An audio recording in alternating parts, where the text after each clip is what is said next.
Let's move it on the schedule. So we'll do Camden first. Hey, good afternoon. The Design Review Board No.1 public meeting of May 28th, 2009 is called to order. Please refrain from talking amongst yourselves, and please turn off or put on vibrate all cell phones and pagers. If you need to talk, please leave the meeting room. Anyone who wishes to speak, including applicants, is asked to completely fill out one of the speaker cards provided at the table by the front door and submit it to staff. You will be called to present a case or speak on a specific item as desired. Anyone who wishes to be re-noticed about a project must completely fill out one of the postcards provided at the table by the front door and submit it to staff to receive notice of subsequent meetings. Current Design Review Board agendas are available by calling our Design Review Board hotline at 818-548-3171 or by visiting our website at www.ci.glendale.ca.us. A handout describing the procedures of the meeting, possible board decisions, and Design Review Board reconsideration and appeals is available at the table by the front door. The chairperson may reorder agenda items at his discretion.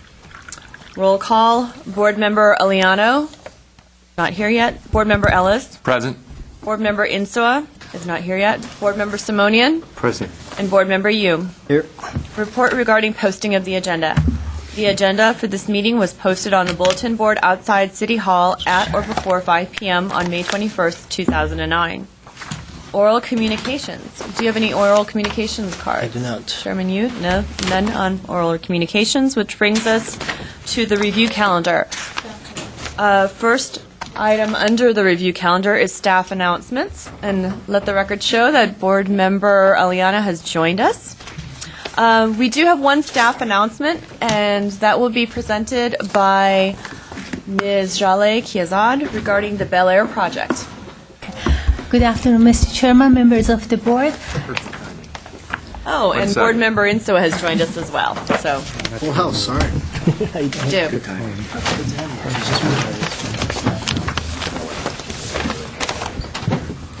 The announcement is with regard to the project located at 1547 Bel Air Drive. This project was reviewed by this board and approved on June 12, 2008. The project received approval from various departments, and a building permit was issued for this project, and consequently the work construction commenced. On May 15, 2009, a board member visited the site, and it appeared to him that the height of the ceiling in the basement was over 5'11", which was approved as part of the project. On May 18, 2009, Mike Cook, the building inspector, inspected the site and confirmed that the height in the ceiling was indeed 8 feet high. A stop work order was placed and on May 19, and the staff discussed 3 options with the applicant to rectify the situation. These were as follows: pour the concrete on the basement floor to bring the ceiling to 5'11" as required. Number 2 was maintain the 8 feet height in the basement, but reduce the area in the first and second floor to comply with the floor area ratio.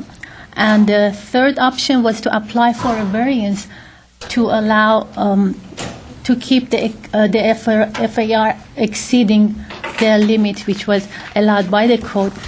The applicant has indicated to staff that they are prepared to pour the concrete on the basement floor to bring the height to 5'11", which was originally approved. And this is the staff announcement. Thank you. We just wanted to give the board that particular update simply because there had been multiple emails from different board members requesting information regarding the Bel Air project. And so, as Jaleh indicated, the applicant is aware this project has not been through the framing inspection yet. So the building inspector would have actually caught this as well, and we would have been notified prior to Design Review Board framing inspection. And as indicated by Jaleh, that the applicant will be filling it in with concrete to have the 5'11" inch overall height in the basement. Mr. Asad. If that announcement is done, I'd like to make one more announcement, if I may, Mr. Chair. Okay.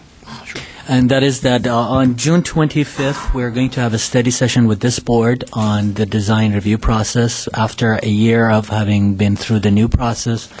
What we've done, staff has evaluated some of the aspects of it, and we have some suggestions on how to perhaps tweak the process to make it a little bit better and more smooth, for it to go more smoothly. We'd like to run our ideas by you and get your feedback, and we'll have a similar study session with the other DRB, and we will take the collection of your comments and staff's comments to the City Council with some suggestions and as to how to improve the design review process.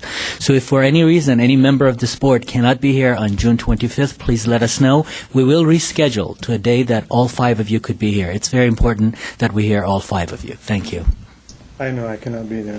Okay, then we will work out a date that all 5 of you could be here. Is that on 25th? Is that meeting 25th day? would be What, a Thursday? The If there's Thursday. a regular Thursday. DRB day, yeah. It would be a regular design. Yeah, I cannot. So we will, Velia will work with all 5 of you to find a date that all 5 of you could commit to it, because we would like to hear from all of you. Thank you. Okay, thank you. Thank you. It is.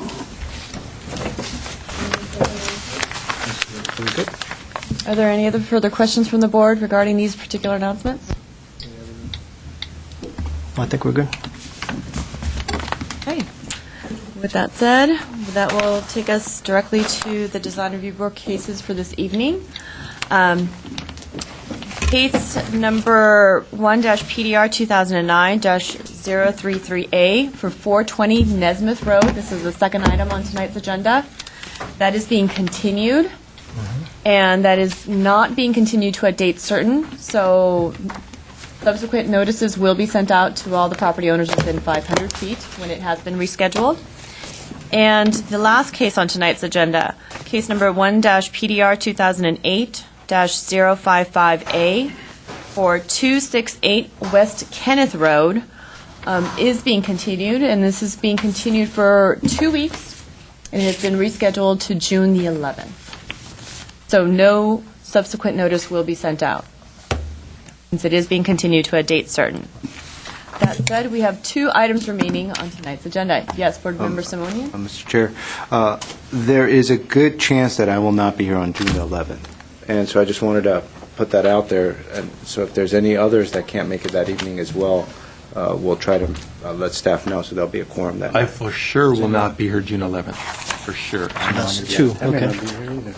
So I there- just realized I have to be at the airport. I guess I won't be here either. I don't want to be here either. All right, well, with that said, perhaps, Board Member Aliano, do you mind checking? Would it be possible I'll for you to check. check during the meeting to let us know? And then that way we can publicly announce it at the end of the meeting whether or not we'll be, I can do that. I need Okay. to make a call. all right, thank you. Okay, so we'll decide that, I guess, later tonight then, so you can get that. Okay. Welcome to DRB 1 for Thursday, May 28th, 2009. We have 2 projects on our caseload, and we're actually going to hear them sort of in reverse order and move the Kempton Road up one, if you guys don't mind. So let's get started with 1-PDR 2008-085-B 297 Kempton Road. Mr. Baxter. Yes. You wanna- Mr. Chair, members of the board, let me, if you could give me just a second, sir, I'd like to just ask the senior staff here a question. Stephanie? Okay. All right. So that answers that question.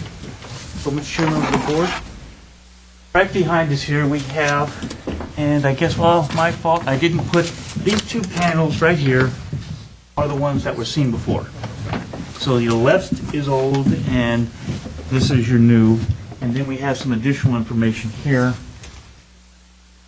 See there, I'll go through each of it. Well, what I tried to do is do a mirror image of everything so that you can kind of see what's going on in the old and new. So here's our elevations, they mirror each other. We have some your colors, materials, we have your windows, And we have photographs here in case you guys want to kind of refresh your memory. Over here, we have a landscape plan that was submitted. There was no landscape plan submitted last time. They just used their site plan, and so we have a landscape plan, some section views, retaining walls, and this was a photo that was submitted by a neighbor there as well, if you want to look at that.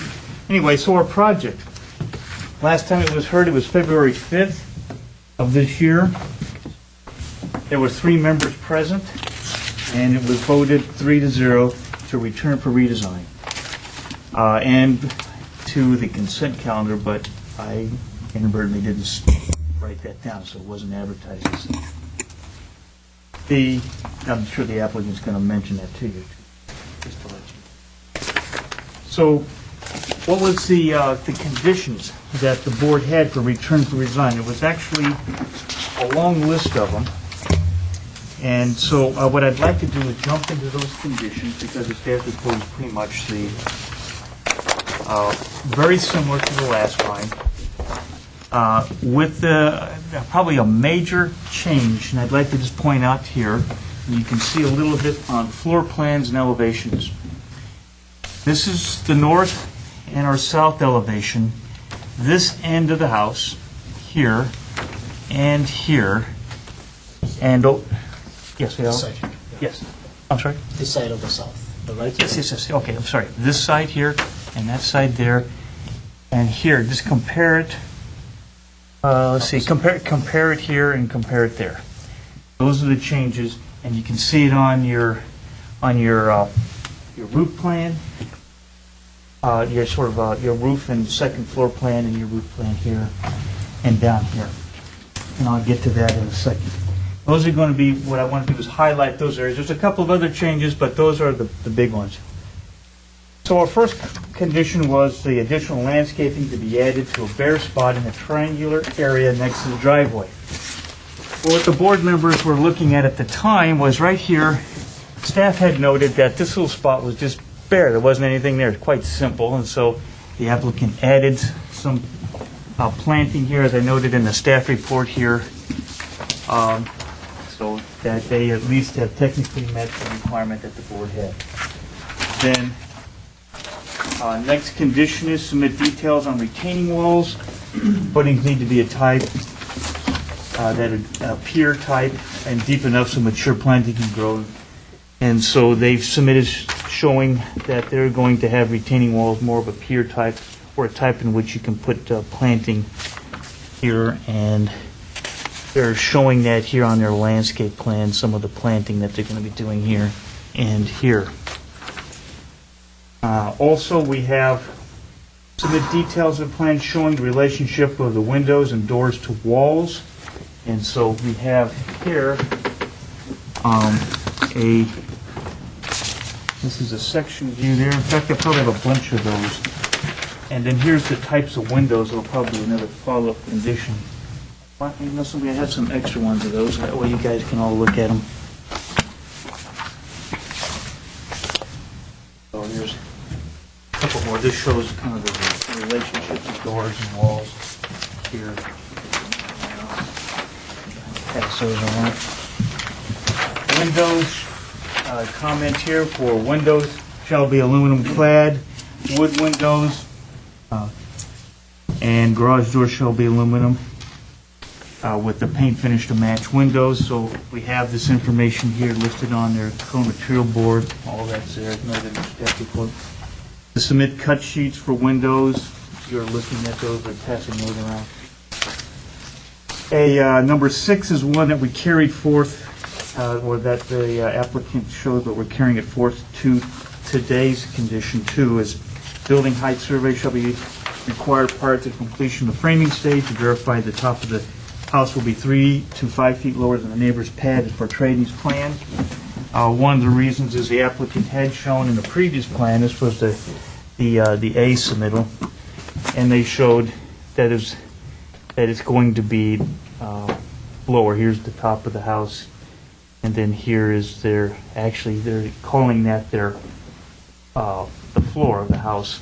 The actual pad, if you'll note here, is a little lower, but it's still 3 feet higher from this point to the top of that. So we have a condition that says, show it, build it like you show it, 3 feet lower. And then we have added a buffer between the two properties. Here, they added a little buffer right through here. You can see it over here in the landscape plan over here. Then this is the large area of the house where the board had talked about stepping the east side of the house down and back by eliminating some square footage. Recommend volume of bathroom at east end be eliminated. And so you can see when you look at your plans and compare these plans with the previous plans and your elevations, the amount of change that occurred at that. And then the last comment was set back the perimeter fence about 5 feet so it's not visible. And they have shown that the fence here is now back at this line here. They're showing a 5-foot setback. And it had previously been all the way to the edge of the pad, right here. Now, I know it's a real fast summary of everything. I can stop and go back over any of it, but gives you kind of a highlight of the areas. And other than that, it pretty much concludes. Thank you. All right. Do we have any questions for staff?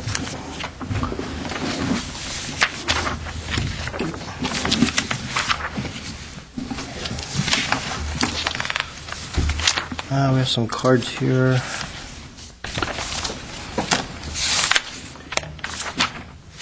Mr. Edward Hergovian, come up, please.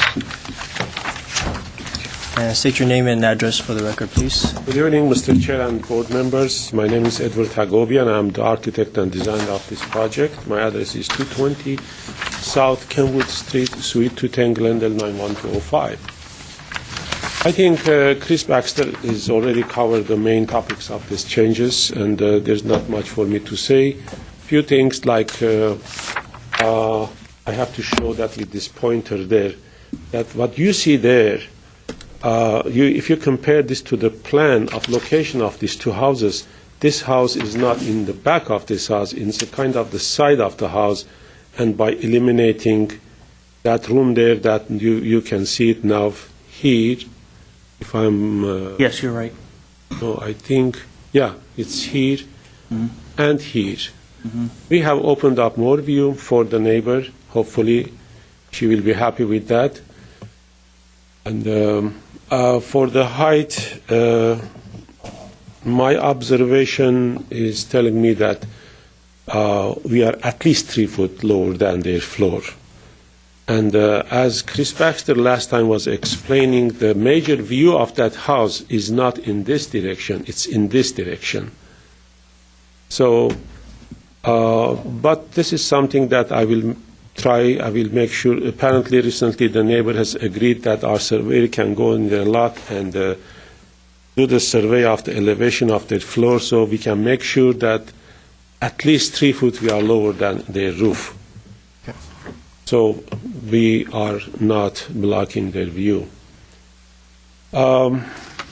One of the issues that I think we were expecting, Chris told me that we were expecting to solve it here is related to other projects also, is the material of the retaining walls.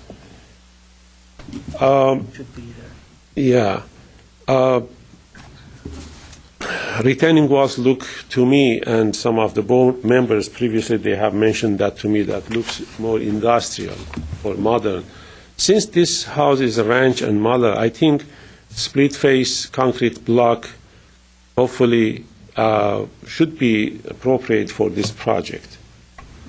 I would like to hear from board members about what they think. We had the slump stone that owner doesn't like it, and I don't like it, and maybe you don't like it. We had a catalog of different materials, concrete blocks that I handed to Chris. Whatever they select, they choose, we are okay with that. Other than that, the rest of the things we have taken care of. I can't remember anything else to talk about. By the way, last time we had a landscape plan. It's not that we didn't have a landscape. We had a landscape last time. yes, it is changed now. And on that landscape plan, I remember me and Mr. Aliano, we showed that addition of the landscaping, if Mr. Aliano can remember that.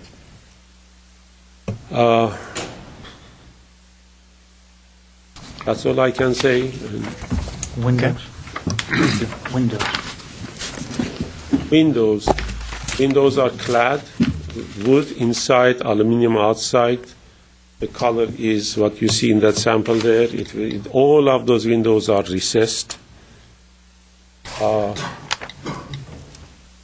Anything else, Chris, that I forgot to say?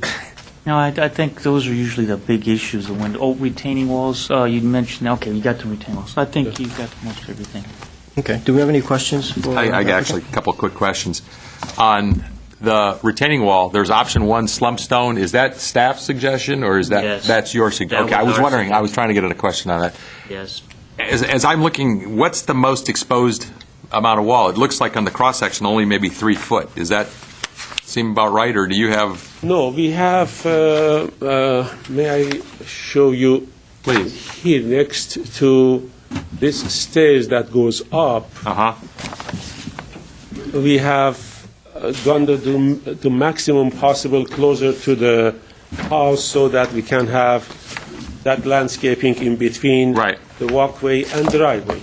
Okay. And that at that point, I think we are reaching sometime up to 5 feet, depending About 5. on the location. Yes, but again, visibility of that retaining wall is not from the street. Yes. It's from the side that.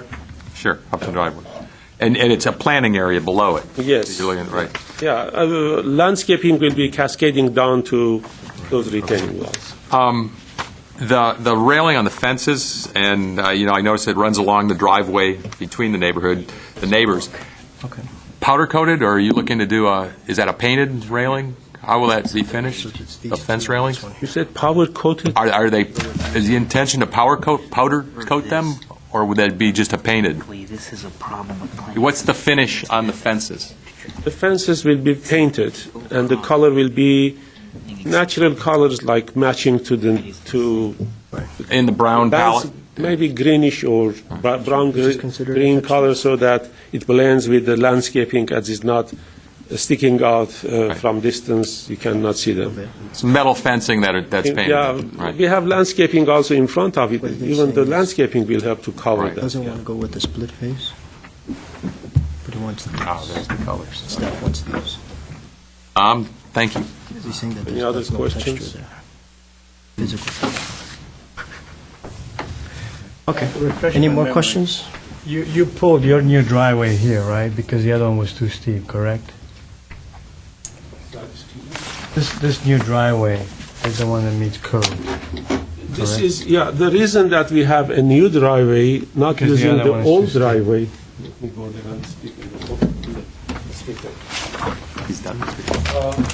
We could not use the existing old driveway because it's not up to today's code, and it's steeper. So we gave up that portion to be used by the neighbor, and we are going through these expenses and grading to have new driveway in our property so that it will meet today's maximum slope codes and be decorative material as it is mentioned. And removing all that soil is not an issue with grading at all, because it's a big chunk of dirt. Removing the dirt in that where the location of the driveway is. It's pretty steep there. Driveway hopefully is not going to have a lot of grading. There is some grading, not very steep, but next to that we have the walkway that we have also retaining walls. There will be some grading also there. Okay. Any other questions? No, thank you. Okay. Thank you. The next card I have is Rita Moore.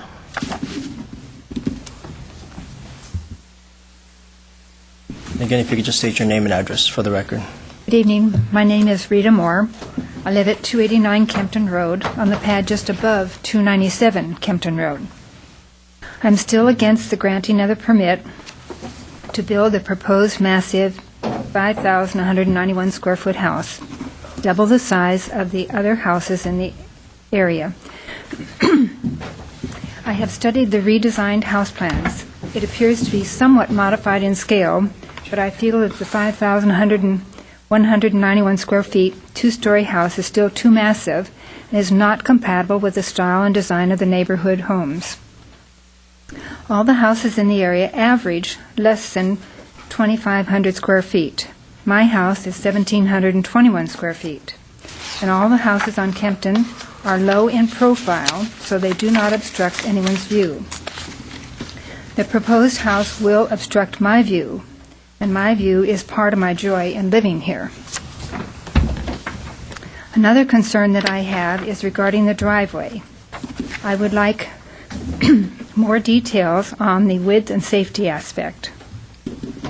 Besides taking away part of my view, the driveway is a concern. Particularly since we are on the same piece of ridgeline rock, that all the heavy trucks and equipment going up and down the driveway for a number of months to widen the driveway, level their pad, demolish their house, and rebuild could cause some destabilization and erosion on my property. As an example, I have spent over $123,000 due to destabilization and erosion to build a pile-supported retaining wall on the east side of my hillside facing Kempton Road. If a second story is permitted, please verify that the height of the new house will be 3 to 5 feet lower than my pad level. As noted in your recommendations, draft record of decision, item number 6, dated 2/5/09. In summary, I still feel the house is too large and is in conflict with the design and character of the neighborhood. And for me, it will have a huge impact on the desirability and value of my house by taking away so much of my view. I feel it will also take away the value of some of my neighbors' homes. I hope my neighbors will redesign their house to be compatible with the houses around them. I respectfully ask the city to reject the request as submitted. Thank you. Do we have any questions? Thank you. The next card I have is Kathy Healy.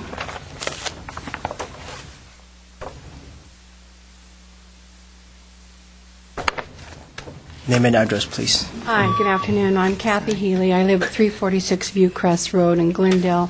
I'm the neighbor across the canyon from the house in question. And I believe, if I'm not mistaken, this is our fourth time to come in front of you. And I believe it was either the first or the second time that someone had suggested that not only do they come up with a second-story plan, but come back with a first-story plan. And there was never a first-story plan that was ever submitted, as far as I know. It's a beautiful design, but I just don't think that it fits in with the neighborhood because it's so big. And what Rita was saying, as far as the topography, they're all step-down ranch-style homes, and this will be the only one that's huge or big and two-story. And I'm just against it. I wish them well. I wish that we could all be happy, and I hope that we all become great neighbors, but I'm just against the two-story house. Thank you. Any questions? Next card, I have Jack Healy.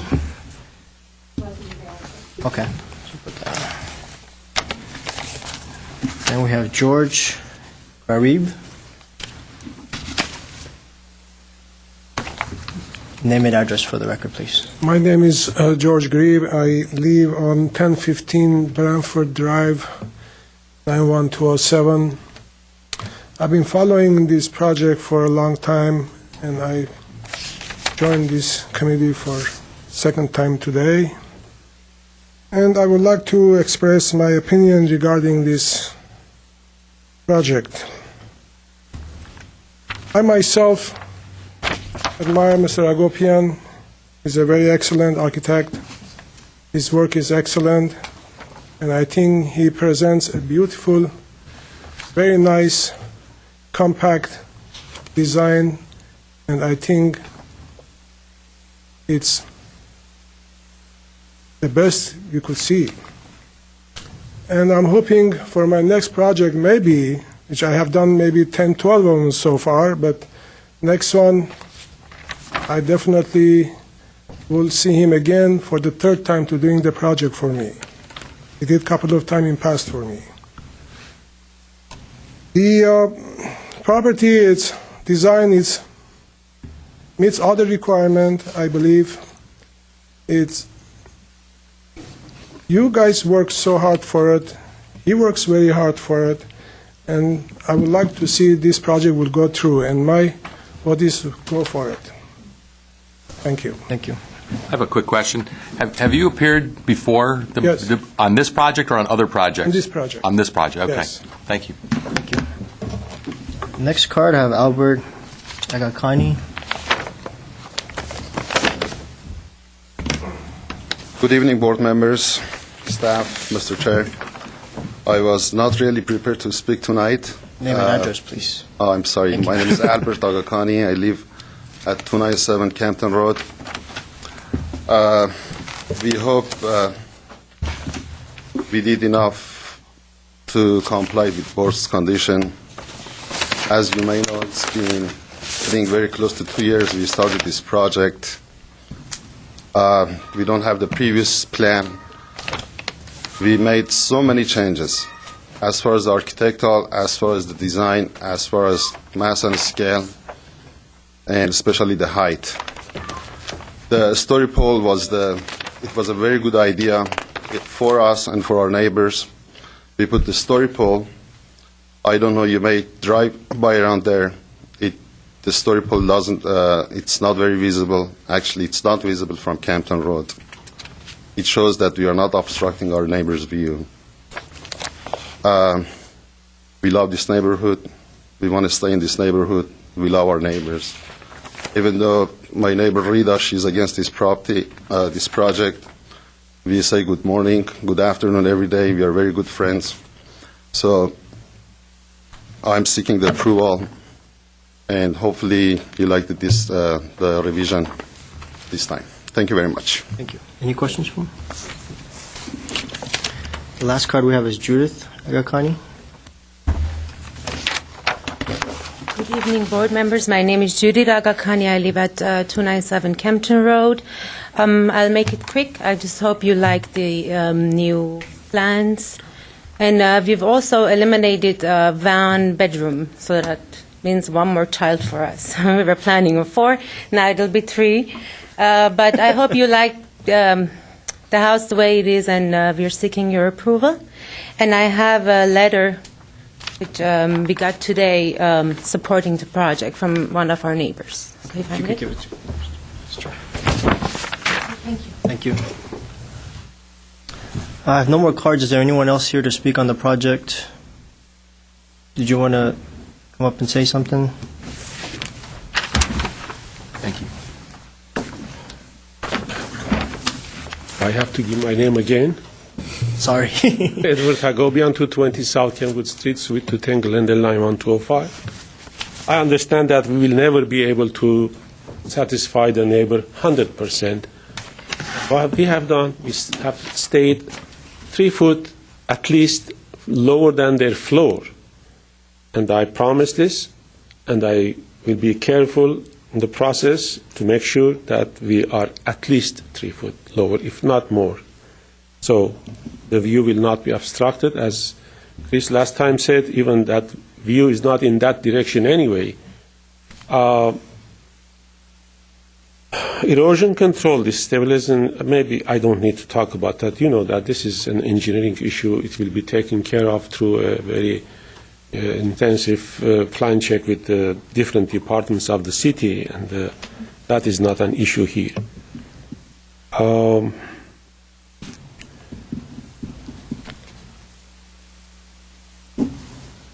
That's all I can say. You already know this project very well, and you have seen all the changes. We have made the changes that you required, and hopefully this will be constructed. And I have to say that with all respects that I have for these old houses, These houses are built 50, 60, 70, 80 years ago.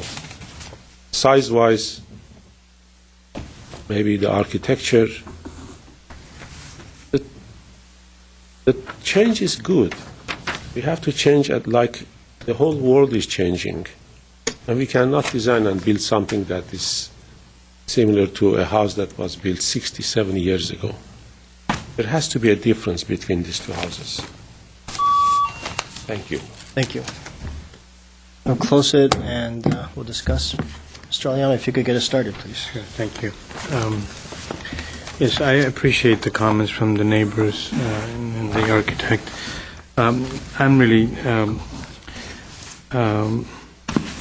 wouldn't say 100% convinced that one story would not have worked here, but I think we have never seen a design like that, and I think it would be unfair at this stage to sort of go back to that. We led the design team to this point with our comments, and we dealt with a two-story structure, and we asked them to sort of refine the edges a little bit, and I believe Mr. Agobian has responded in particular to the view towards the street where they pulled the second story in, which I was concerned about, and I'm sure the board members were concerned as well. So when you stand on the street, the house is set back, and you would see less of the second story because of this recess that was created at the street edge. That's the street face of the building. So I can critique the project from that perspective of being a two-story house.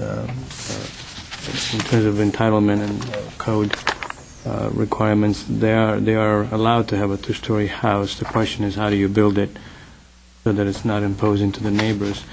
And given the topography, and even when you stand at the street there, the topography there is so amazing in terms of contrast between the lower point, the opposite side of the street and the upper side of the street where this house is, that as you drive there, you're looking at buildings sort of like a worm's eye view, and then you're looking at buildings like a bird's eye view. So there's an incredible contrast there from that perspective. So I think this house will probably not be as visible from the street. You may pick up some of it as you move farther away.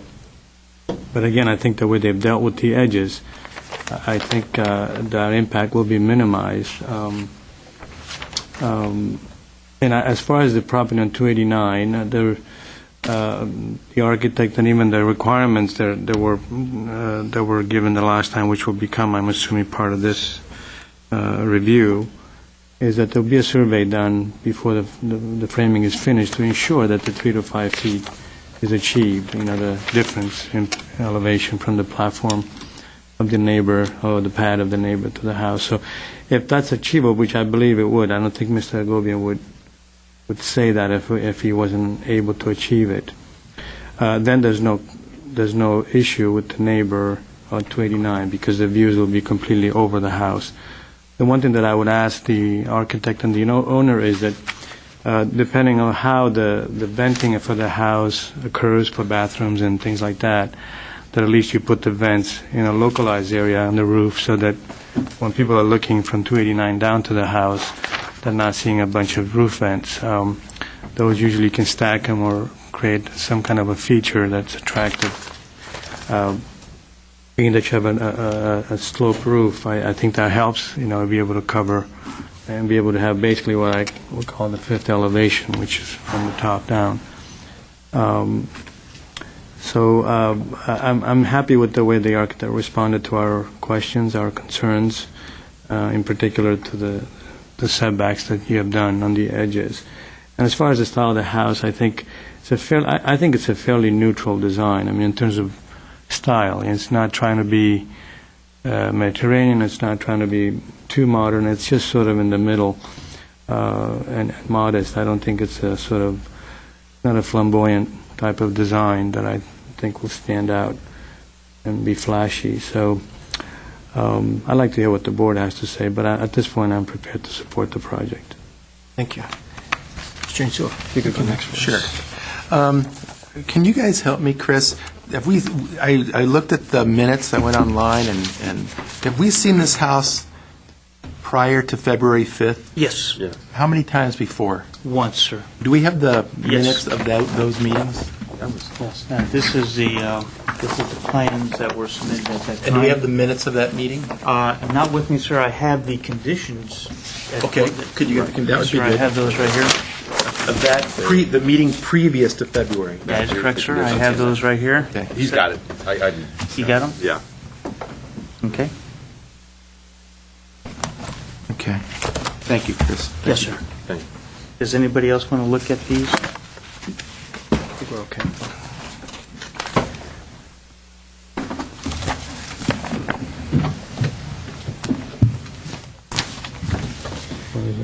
Okay. I did not have the benefit of being here at the meeting of February. I think you also did not have the benefit. So we missed that meeting. And that was a pivotal meeting, and I always try to take that into account, that if I didn't attend the meeting, that there's a limit as to how much comment I should give, because that meeting lets people go into a particular direction. But having said that, we did have a previous meeting. And item number 2 of the board's conditions, and by the way, we voted in the meeting of 5-0. 5-0 to do certain things. Return for redesign with these conditions. Return 5-0, return for redesign 5-0. On this previous design. House appears to mass, not in scale with the site or the character of the neighborhood, and it goes on. Item number, we had 9 items. Item number 4, design project with the design style and architectural expression compatible with the sensitivity of the neighborhood, so on and so forth. Item 5, the overall design should have a scale and massing and configuration that work with the hillside topography of the site and surrounding neighborhood. So those were 3 important conditions that we gave previously. If I had been at that meeting in February, I would have based my comments on that premise, because the architect was given that information in September the 25th of 2008. And with those 3 comments, the submission that we're looking at back then was submitted. So that was their response to that submission. So when I see this design, and I see it in the neighborhood in context, as we went 5-0 in those key areas, I'm gonna be as careful as I can, because I wasn't here, but I'm going to say, okay, when I last saw it, it looked like this. And then when it came back after those 9 conditions, mass and scale, compatibility to the neighborhood, and all the things that we talked about, this is what we got.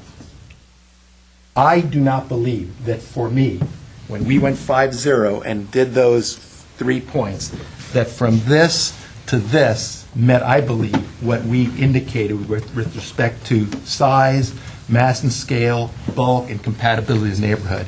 I believe that this is very similar to this, although I like the architectural design in its context a heck of a lot better than this one. This one is an interpretation of contemporary ranch, the period of the 50s. So I think the architectural direction was certainly right on. But in those key areas, and especially in these areas of cut and fill lots, when it's important of how you situate the site, we talked about that here. For me, it's not about the architecture. I have no comment on the architecture. I think the architecture is right on. I think it's fun. I think it's exciting. I think if that's a standing metal roof, I think that's perfect. The horizontal banding of the railing, perfect. Although if you have children, be careful, because they tend to climb up on that. So I'd reconsider that. But I like the style certainly a lot better than this. But when I look at the mass and scale of the 3 main points that we talk about, and especially in these kind of neighborhoods, I believe that I would not have, and you guys said 5-0 back then, or 3-0, return for redesign. I believe that in those critical areas in this area, cut and fill lots, every house is situated in a special place, that for me, this would not have done it for me. And now this one, continuing to refine it. I think it's an improvement, obviously, by these areas, but I still struggle with it, especially when you go up there and some of the homeowners. And we know these neighborhoods. They're split level, planes shifting. Sometimes if you notice the existing house, it's like a horseshoe. And you can imagine that horseshoe having a big portion of it be single story and then another portion of it being second story. And that's the way these homes were designed. Do we need to stay with that design from 50 years ago or 57 years ago, 60 years ago? No, not necessarily. But that's the character of this neighborhood. And we, as a design review board, need to use compatibility of neighborhoods. That's what we want as on this board. For us, it's primarily compatibility. It's not about numbers all the time. That if the numbers say you can design something, we have the right to build it. If it was that easy, then we would not have a design review board. We have the responsibility of looking at things beyond numbers. We have the responsibility of looking at compatibility, architectural style, proportion, site plan, site situation, all those things that you can't put a number on, but hopefully with our skill and working together and the design and the homeowners, we come up with a design that meets that measure. And what is it? I don't know. If it struggles, I've been here for a couple of years now. If a project struggles to get approved, that's a pretty good indicator that the compatibility issue is struggling with it. It's an indicator. What is it? It just struggles, and you can see it. We try to put reasons, and we try to describe those areas that it struggles in, and it's the architect and designers and applicants to try to make that work. Okay, so I was not available to be at that meeting, and I have to remember that, but we gave pretty clear directions prior to that, and we can see what the result of that was. Okay, if it's all about compatibility, for me, especially in these areas, I start looking at things of what does that mean? Okay, here is an example of the site plan. A good 40% of your raw square footage, your dirt, the square footage that you own, about 40% of it is hillside. And you can't really use that, for me, as how it impacts the development of the property. Because it's down the hill, you own it, but you're not seeing that in context as how the house sits on the site and on its where it sits in the bulk and scale. So I did a quick math and said, okay, if 40% of that doesn't impact the development, because we're talking about development here, not landscaping, not land, it's development, and half of it's down the hill with a significant slope, you're perched. So if we look at code, per your project data, the first 10,000 square feet, you're allowed to have 40% floor area ratio, I think is what it is, FAR. So that gives you the availability to have a 4,000 square foot development. That gives you a balance of 22,000.8 square feet. The remaining is calculated at 10%. That's 22.8, 2,200 square feet. Gives you a maximum development allowable of utilizing the whole property of 5,100 square feet. Plus an 800 square foot garage gives you 5,900 square feet total impact on the site. So for me, the total impact on the house, I think it's 6,000. close to 6,000, yeah, 5,900. 5,900. The total impact on the house, mathematically alone, you could go close to $5,600. 5,600 square feet. Excuse me, 6,000 square feet. 6,000. I'm trying to get a lot in a short time. All right, so that's the numbers. All right, then I'd look, okay, what if I knock out 40% of the house or of the property? And I'm not going to factor that mathematics in.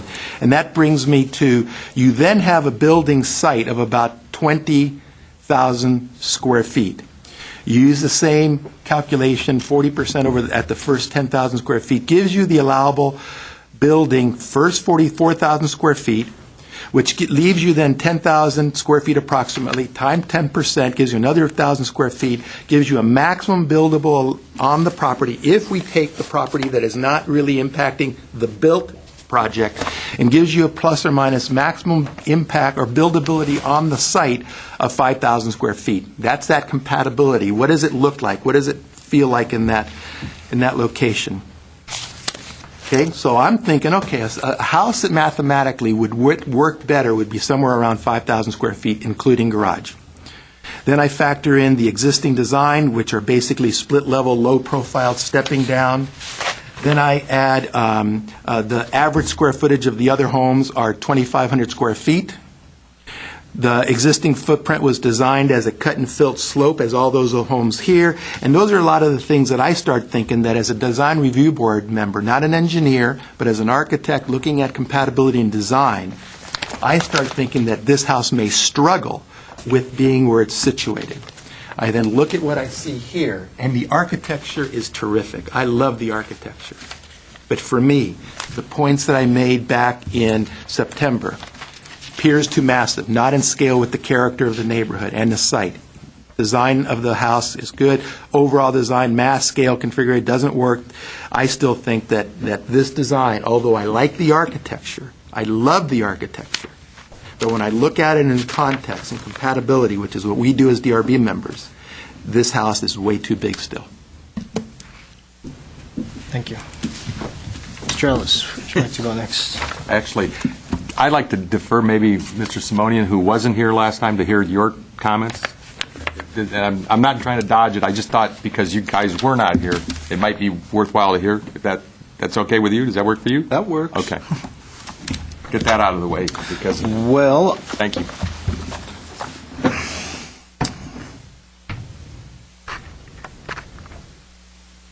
This is an interesting case because I wasn't here last time, so I missed the entire presentation that occurred on the left side of the board. And so from what I understand, as Mr. Baxter explained, everything on the left side occurred in February and during that presentation. And then what we have today on the right side is what was presented in the last version, in the latest version. I was not going to opine too much or put too much of my thoughts into today's decision simply because I wasn't here last time. However, because of some, I guess, interesting debates that are occurring, it probably would make sense for me to chime in and at least explain my thoughts on the matter. So when I'm looking at these conditions as were presented to us back in, I guess, February, and Mr. Insua is correct, I mean, the first three are the big ones. And I must say I have a little bit of a different perspective on this. I mean, when I compare this elevation that was presented to us in color back in September, and I compare it to what was presented to us in February, there is a massive difference. I mean, there's just a big difference in style. There is a big difference in bulk. There is a big difference in mass. There is a big difference in orientation. And so, again, I missed everything that happened in February, and what I'm doing is judging the September presentation with today's presentation. And I do see quite a bit of difference as far as mass and bulk is concerned. In fact, you know, the roof pitch has been, the roof elevation has been lowered 6 feet 4 inches, and the building has been pulled back, and the style is completely different. So in that respect, I believe that there is a big difference in improvement. Now, what I believe is also fair to point out that this applicant came in front of this board in February, and we weren't here. And this board gave them some direct input, and one of the input was to maintain the, I mean, we did not object to the two-story design or layout. Right. And so the applicant went down the road and designed a two-story building, or maintained a two-story building. And so if that's what it's going to come down to, then I will abstain from voting if we have an issue with the two-story matter, because what I think is fair in that since this board did not object to it back in February, I think is incorrect, or will be incorrect as a board to object to it today. So that's my thoughts on that matter. But as far as improvement of design is concerned, it's a completely different home. I mean, when we, you know, compare the old design with the new design, there's a vast difference. I mean, what we have here is a profile of the old design that was presented to us back in September, and this is what it is today. And I mean, look at this difference. And that is, I think, a direct influence of this board. Furthermore, as I was discussing with Mr. Baxter, we have a situation here where the house has been pulled back from this corner and also from this corner. And I believe that's going to make a big difference as well. And so the conditions that were placed on the applicant last time around were somewhat minor. That's the way I'm reading it. And so I'm not really prepared today to do any kind of major shift in the direction that my colleagues took back then. And again, I was not going to talk about this project as much, but because of the subject matter and the way it's been presented and handled so far, those are my thoughts. Thank you. Thank you. Thank you, Mr. Simone. I appreciate it. And hopefully I didn't put you on the spot by offering that option, but I thought because the three of us, I think, struggled with this in February without the guidance of the two of you guys, because I think you both bring great things to the table.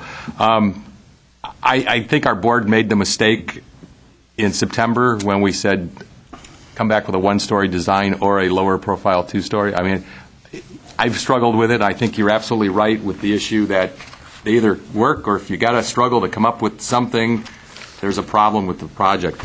I don't want to lead the architect or the applicant on. Now, it's the third time they've been here.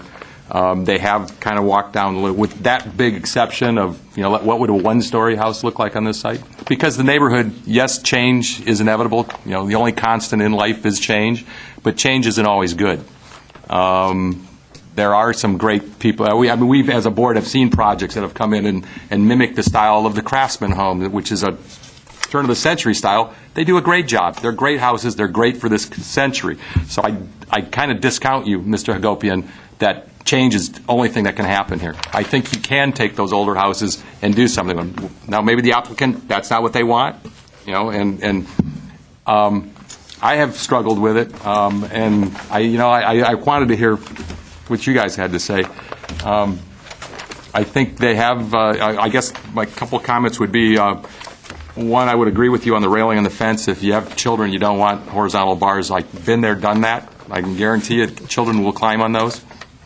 I'm always nervous of painted metal fences, and hopefully there's a way, either the paint you use or consider powder coating them so they never rust, they never become a maintenance issue for you down the line, because you have a lot of fences around there, and it will be an issue if it's not done properly. As far as the elephant in the room, size and wise, I still think the house is a little big, but we passed it on, and that has been pushed off to the side. Each time they've come down a little bit, lowering the house. Part of the reason the house looks smaller on that design is not necessarily it's smaller, but they've sunk it 2 feet into the ground, which helps the neighbors out. But I guess I'll defer one more time to making a final decision. Let's see what Mr. Yu has to say. Can I point something out? Sure. Yes, sir. Because I think it hasn't been commented on. Besides the fact that they lowered and they reduced the envelope, the September scheme had one element that none of us really agreed to, which was the freestanding garage. That garage is gone from the west end of the site, which would have been a total eyesore from when you look up from. So they've taken that garage and put it in the envelope of the house, which means they lost some square footage to put that garage in there. In addition, that they actually compressed the house. So, they've done quite a bit to keep this house smaller. So I just want to point that out because nobody's made a comment on that. It's a good point.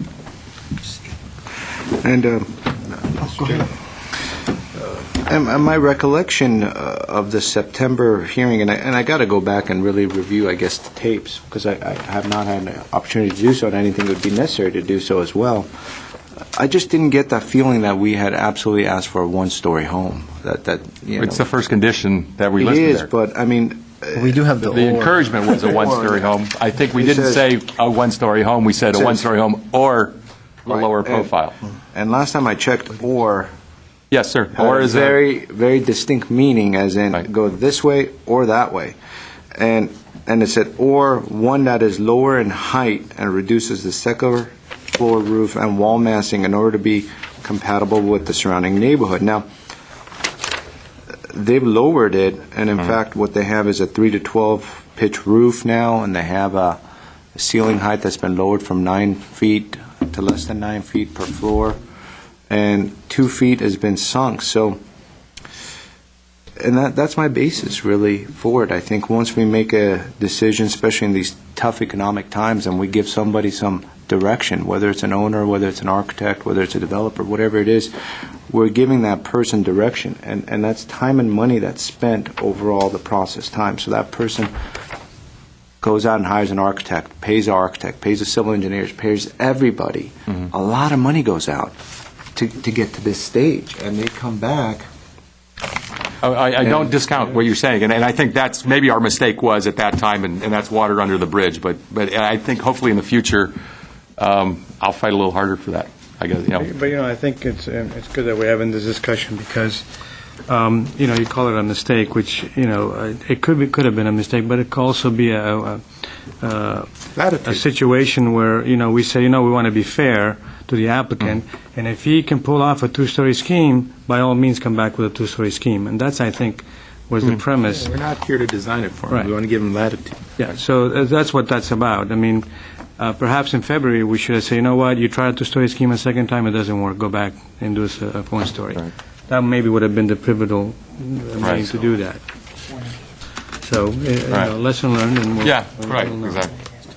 Okay, well, before I comment, I just want to acknowledge that we did receive a letter that was signed by 3 people regarding this project, so we'll put that into the record. So whoever sent it in, thank you.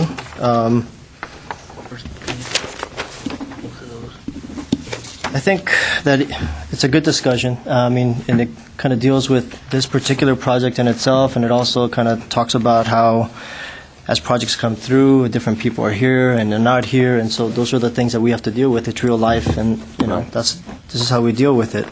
So I think it's a good example of that. I do remember the meetings previously regarding this project, and I think we did give pretty clear direction on a lot of the. We gave them 9 items to deal with, and so I think they met if we look through the staff report, they met numerous times with staff to try to accommodate a lot of these things. And I do remember also struggling with those first 3 items that have been talked about by several people here. And I think that with the conclusion that we came to on the last meeting was that those things were satisfied to a point where it made sense for the site. It wasn't the most ideal condition. I think the single story would have been the most ideal, but it reduced it enough that we were comfortable with to make the decision on it. And we gave them, another 9 conditions to deal with, and they stepped up in each one and, made the changes to satisfy those things. And I think that at this point, it is a much better project for having gone through the process, no matter how tedious the owner or the architect might think it was. But I am at this point ready to vote yes for the project. So I'm open to any, motions on the project, or if we have anyone else want to say anything else about the project, we can keep the discussion going, I guess. Yeah, I think we're... Chair, I'll be glad to read my 2 conditions that I have, or at least one of them. Sure. Why don't we go ahead and... I don't know whether, sir, you want those? to add the railing as one, or just leave it to building code if we were to have horizontal versus vertical. You know what, I would defer to the applicant, but just my experience, and I think Mr. Insua made the same comment, kids climb on, and I don't know if that's code or not, but... something that's a good point. I'll defer whatever they want to do, but please keep it in mind. Very good. Well, we can work with them on that. I only have one condition, and that would be to show location of roof vents for staff's approval, locate the roof vents to be sensitive to the neighbor's view. What about number 6? I think that still remains, which was the survey. Oh, I'm sorry. Yeah, that's part of the... In addition to the 2 conditions that we have in the staff report, the one new condition, in addition to those 2, would be the sensitivity of roof vents. And we also heard a preference for powder-coated finish on the railings and fences. Is that something that we'd like to condition? I'll defer to you guys. Well, I mean- yeah, powder coating will finish, sure. I mean, I think, I don't think it will be an issue with, So we could, if the board would like, condition the powder-coated finish and consideration of the horizontal railings. But that, we just want to mention, too, that if those railings are reconsidered not to be horizontal, that will dramatically change, it may significantly change the look of the building. So if the board wants that to be a consideration, we, of course, would work with the architect, but we just want to caution that as a consideration because it will change the look.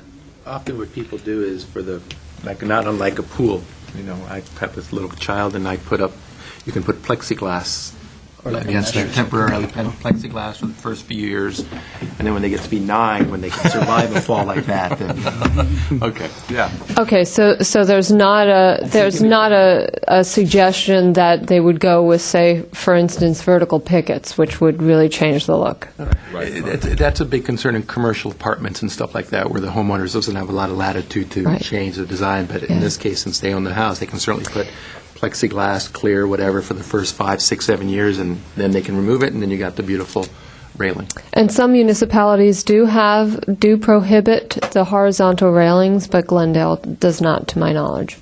I think only in multiple family. Sure, they or, care the most apartments about like their kids, so I'm Yeah, sure they'll right. take care of it. So I think Pointing we'll it leave out, at that. exactly. They I can would take agree care of it. with so. Mr. Yu. so, but let me clarify, so number 6, though, is still part of the requirements then? Let's see, Mr. Chair. Yes. Well, if we go to our today's staff report. Yeah, there's a number That one. is number 1. So the number 1 is a building height survey shall be prepared by a person licensed to prepare land surveyors prior to the completion of the framing stage to verify that the top of the new house will be a minimum of 3 feet lower than the neighbor's pad as portrayed in these plans. Now, if I could just emphasize this one thing so it's clear between the applicant, the architect and myself, we've had conversations. He's been emphasizing the height of the neighbor's floor and the roof of the neighbor, and what I was using as a reference was the pad. So whatever the board prefers, let me know how you guys want to do it. But I wrote pad and 3 feet lower than the pad. I thought that was So when you say pad, are you talking about the dirt next to the For instance, house? sir, if you look at the either the site plan or the landscape plan, you'll see I've circled up there in the upper right-hand corner. It says 932. Then if you look at his section here, he's got I think, what is it, 929 or something there. Yeah, So he's 929. he's referencing the floor height 3 feet from there, and I've emphasized the pad height. I think it'll be easier for a surveyor to look at the adjacent pad against the house of the next door neighbor and not have to go inside the next door neighbor's home and say, oh, by the way, can I come in here and put a laser in here? I think the adjacent pad would be more than enough. I mean, there's not that much difference, but it's still, it does amaze. Come on up. Let's open it I'll up, make sure we're and if you clear can on state your how we name want and to do address again. Edward Hagobian, 220 South Kenwood Street, 210 Glendale, 91205. The pad is in a slope, so which point is the right point to measure? But at least the floor of the house is something that we can count on it. How about the lowest point on the foundation of the house? The pad at the lowest point of the foundation? We're talking about the neighbor, right? The neighbor. We're talking about the neighbor house.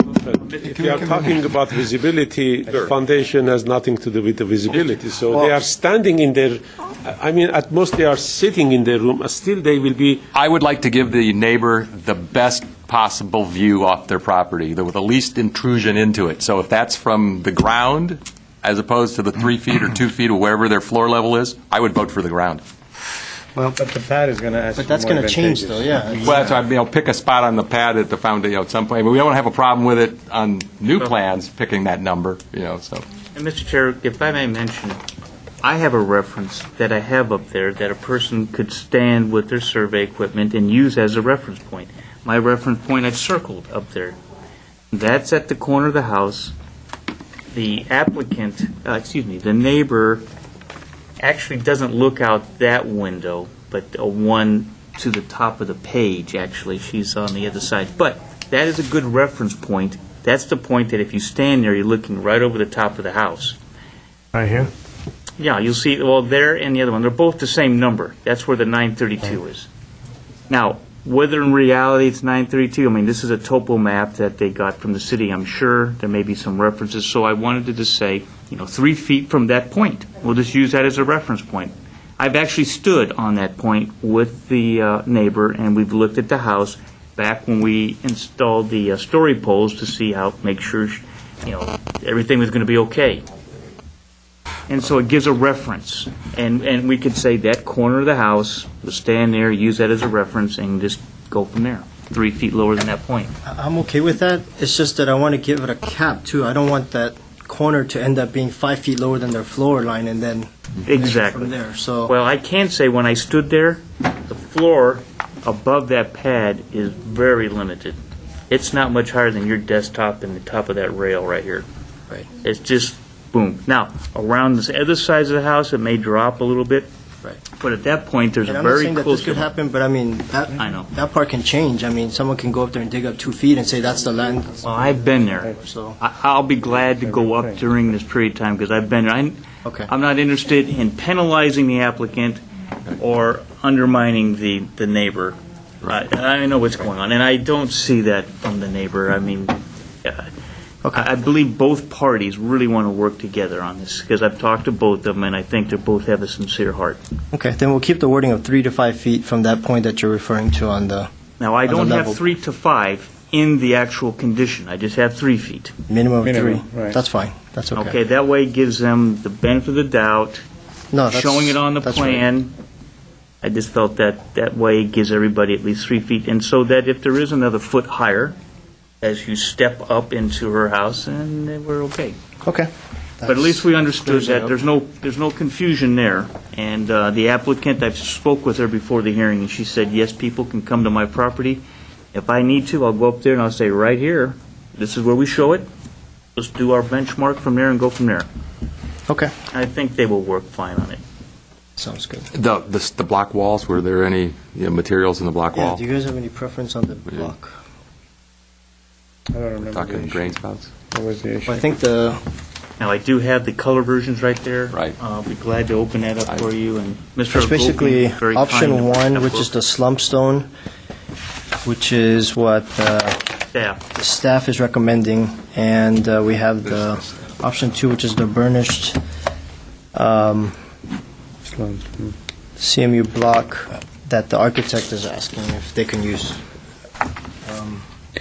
I think that one of the things that are interesting about these period homes, they didn't use 8 by 16 block. They often use a 4 by 16 block to continue to accentuate the horizontal nature of the projects, of their homes and stuff.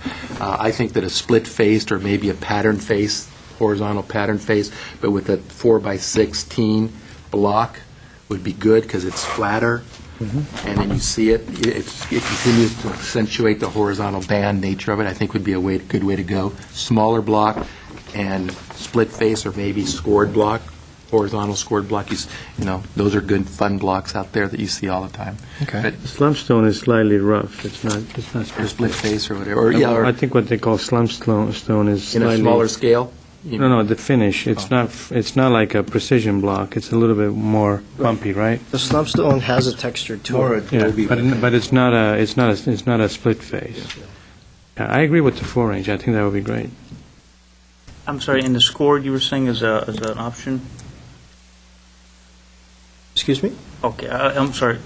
Say it again? The material face. Right.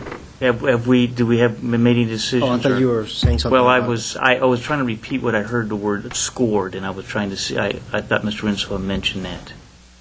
But he was talking about having more horizontal lines because Got if it. the block is smaller, instead of an 8-inch high, you have to do a 4-inch high block. Yes. The scale is nicer, more residential. All right. I agree with that. Okay. So use a 4-inch by 16-inch So we're okay with the block, slump stone then? sent to horizontal. Yeah, as long as it's not rough like split face. It's not a split face look, right? Right. The slump stone is not a split face. No, it's more of an adobe-ish. Yeah. Up to it. I'm sorry. Well, sorry, we can't have cross communication on this. Let's open it up. Come on up. Let's get this all finished up. Okay, let's When go. we were talking to Stephanie and Chris Baxter, the burnish one is not my choice because it's shiny, it's kind of modern finish. I think Okay. we need to have something that has a kind of texture, which is split face but 4-inch. Mr. Insua's suggestion, I think, is very nice suggestion. So you'd it be will okay with the- horizontal, split face concrete block. Yeah, that will give us that look that you want. That's good. And we understood that to be scored block or 4-inch block. 4-inch block. It's a 4-inch block. 4-inch high. 4-inch high or 8-inch, that's been scored. That's how we heard it? No. Okay. Split face? Split face. Because the mortar will be Split face, 4-inch split face. Split face. 4 by 16 split face. Okay. Sounds good. I know what you're talking about. Stay out of gentlemen. this black I've wall. I got it. brought it up, but I'm not. Thank you. confident. Okay. Do we have a motion on the project? Anyone? Sure. We do have that third condition for the vents on the roof. right? Yes, so what we have here is we have the condition number 1 relating to height. Number 2 is a condition relating to the walls, and we can add into that one the 4-inch by 16-inch block, so that can be kind of amend that number 2. Number 3 actually is the vents, locate them, for staff's approval, but locate vents to be sensitive to neighbor's view. And then there was a consideration for a powder-coated finish on railings. I make that a consideration. Okay, that last one is consideration then. So we have 3 conditions and 1 consideration. All right, so, and do we have a motion on this? Yes, I'll make a motion to approve the project with the conditions just stated. Okay, so we have a motion by Mr. Alano. Do we have a second?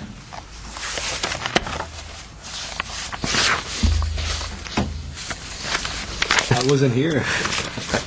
You're here today, though. He had good comments. Since you were here, you want to pass the gavel and Oh, have a you're- second? Let's pass the gavel. All right. I second. Okay. And so Mr. Yu seconds, and so we still have to vote, and so we have Mr. Aliano, Yes. Mr. Ellis, Yes. Mr. Insua, Okay. I'm still struggling a little bit with the bulk, the mass of the project. But the architecture is so good, and that I think that there's enough change and emphasis on those things that I'm going to vote yes. all right. Okay, and Mr. Yu Yes. and Mr. Simonian. Yes. Okay, so we have 5 yeses for approval with 3 conditions and 1 consideration. Thank you for coming. Mr. Insua, this house did shrink 1,000 square feet. We've been. Chris, excellent. There's a request to take a 5-minute break. Convene in 5. Good detail work. Just to let you know that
Okay.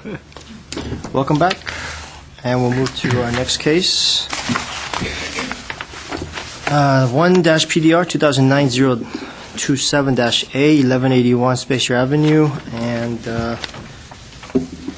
you're up, Mr. Phillip. Thank you, Mr. Chair, members of the board. The next project before you is case number 1 PDR 2009-027A, located at 1181 Spacer Avenue. The proposal is to construct a new detached 1,393.5 square feet of second unit that includes an attached 360 square foot garage, a two-car garage located behind the existing one-story house built in 1931. That is 2,090 square feet. That's the existing house, and the lot size is 7,843 square feet.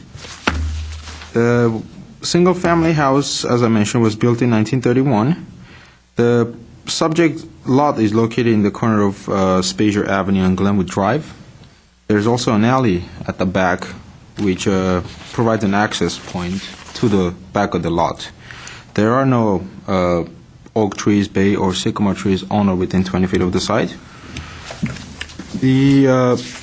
There are no environmental constraints. It is exempt from CEQA. It is also located in the R2250 zone, medium density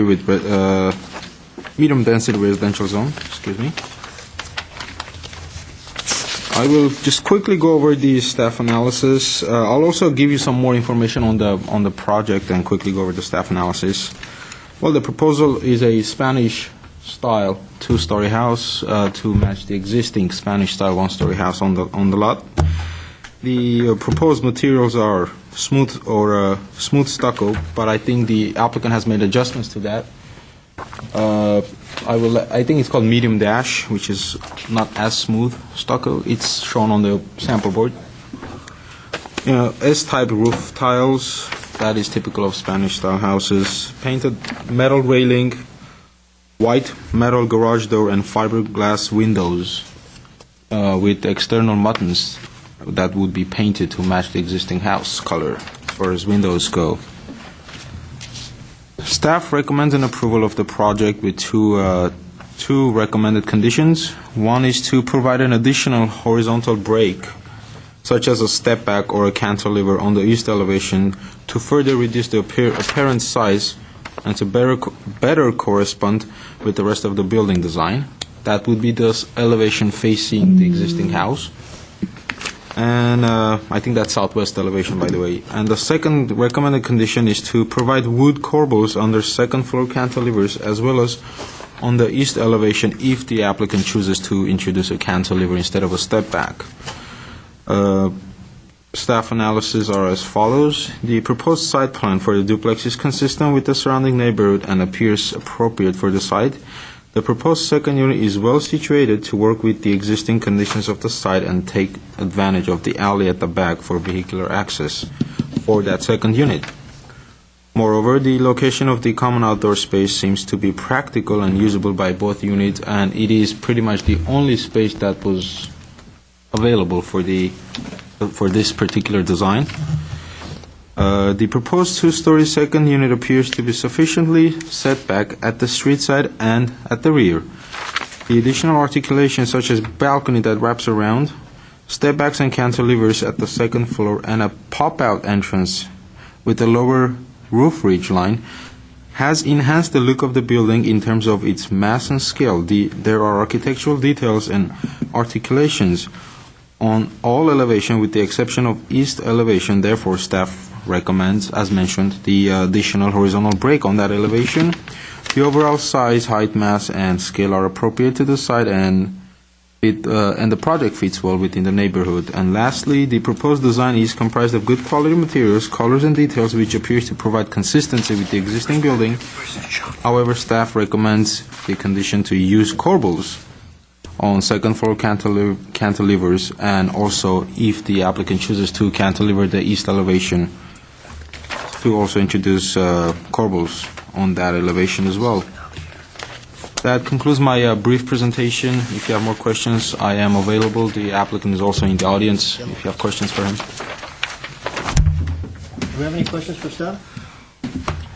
I noticed there are no setbacks marked on any of the plans. Is they're all okay on their setbacks? Yes, What's this the is message what you call setback averaging. The applicant and I, prior to submitting, have had several meetings, at least a couple, if not 3 or 4 meetings with Stephanie as far as design goes. In the meantime, I also worked with the applicant with the zoning code regulations and requirements, especially paying special attention to the setbacks because multifamily requires averaging setbacks, which has a specific way of calculating those, and we have spent time going over those.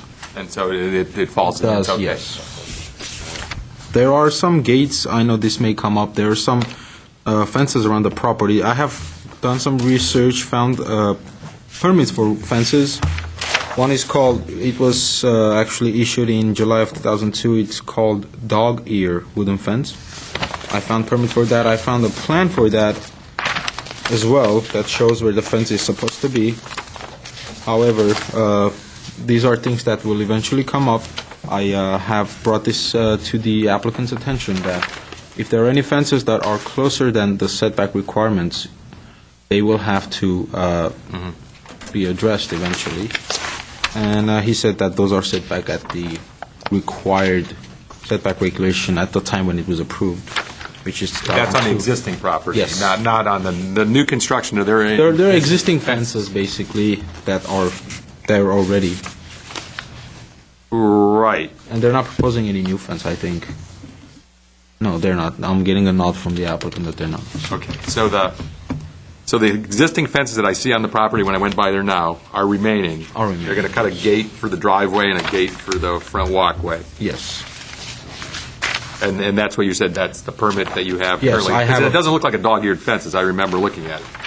I mean, I'm looking at the pictures here. I do know for a fact that they, I think, have a dog. So Yeah, but isn't a dog-eared type of It's a cedar style. fence? Yeah, it's dog-eared. It's like Yeah, right. yeah, I am not familiar with the. Yeah, that would be a dog-eared, a piece of wood fence, as opposed to, I didn't look that close at the fence. I thought it was a hedge. I didn't realize there was a fence in the hedge. Okay. The applicant is also here, so. Okay. Okay. Thank you. All right. Any more questions? You okay? I got a question.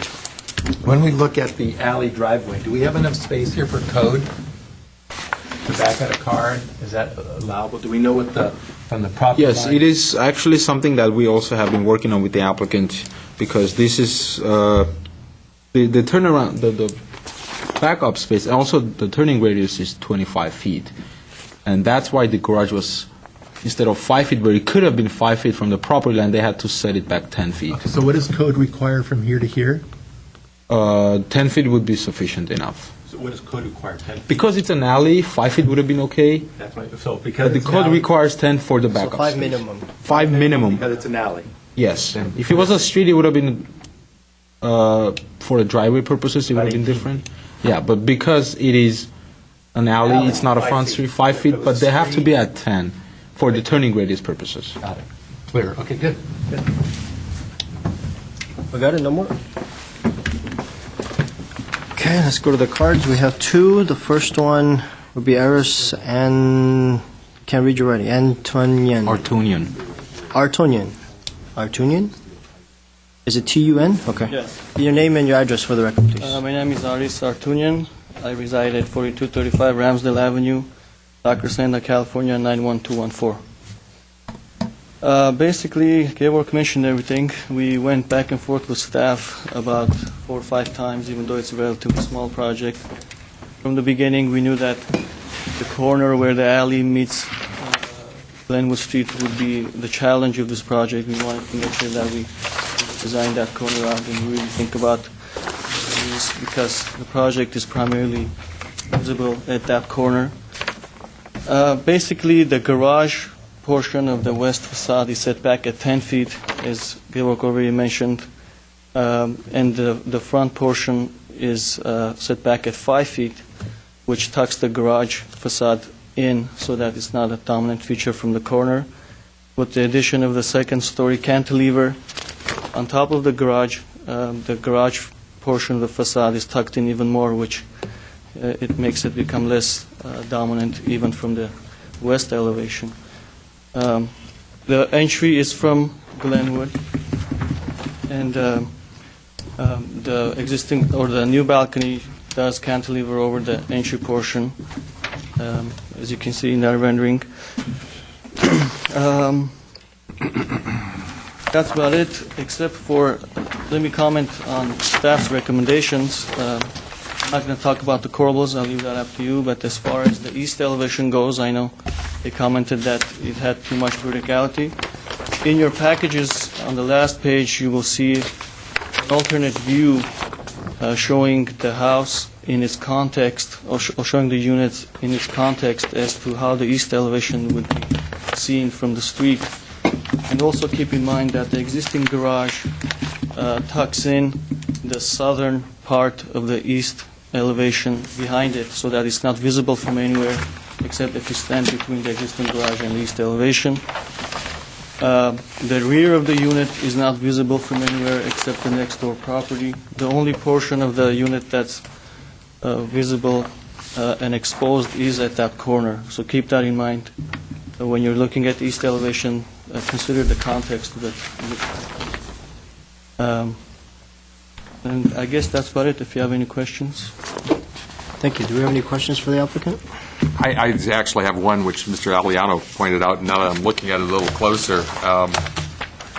In your perspective here, that's one story in that house.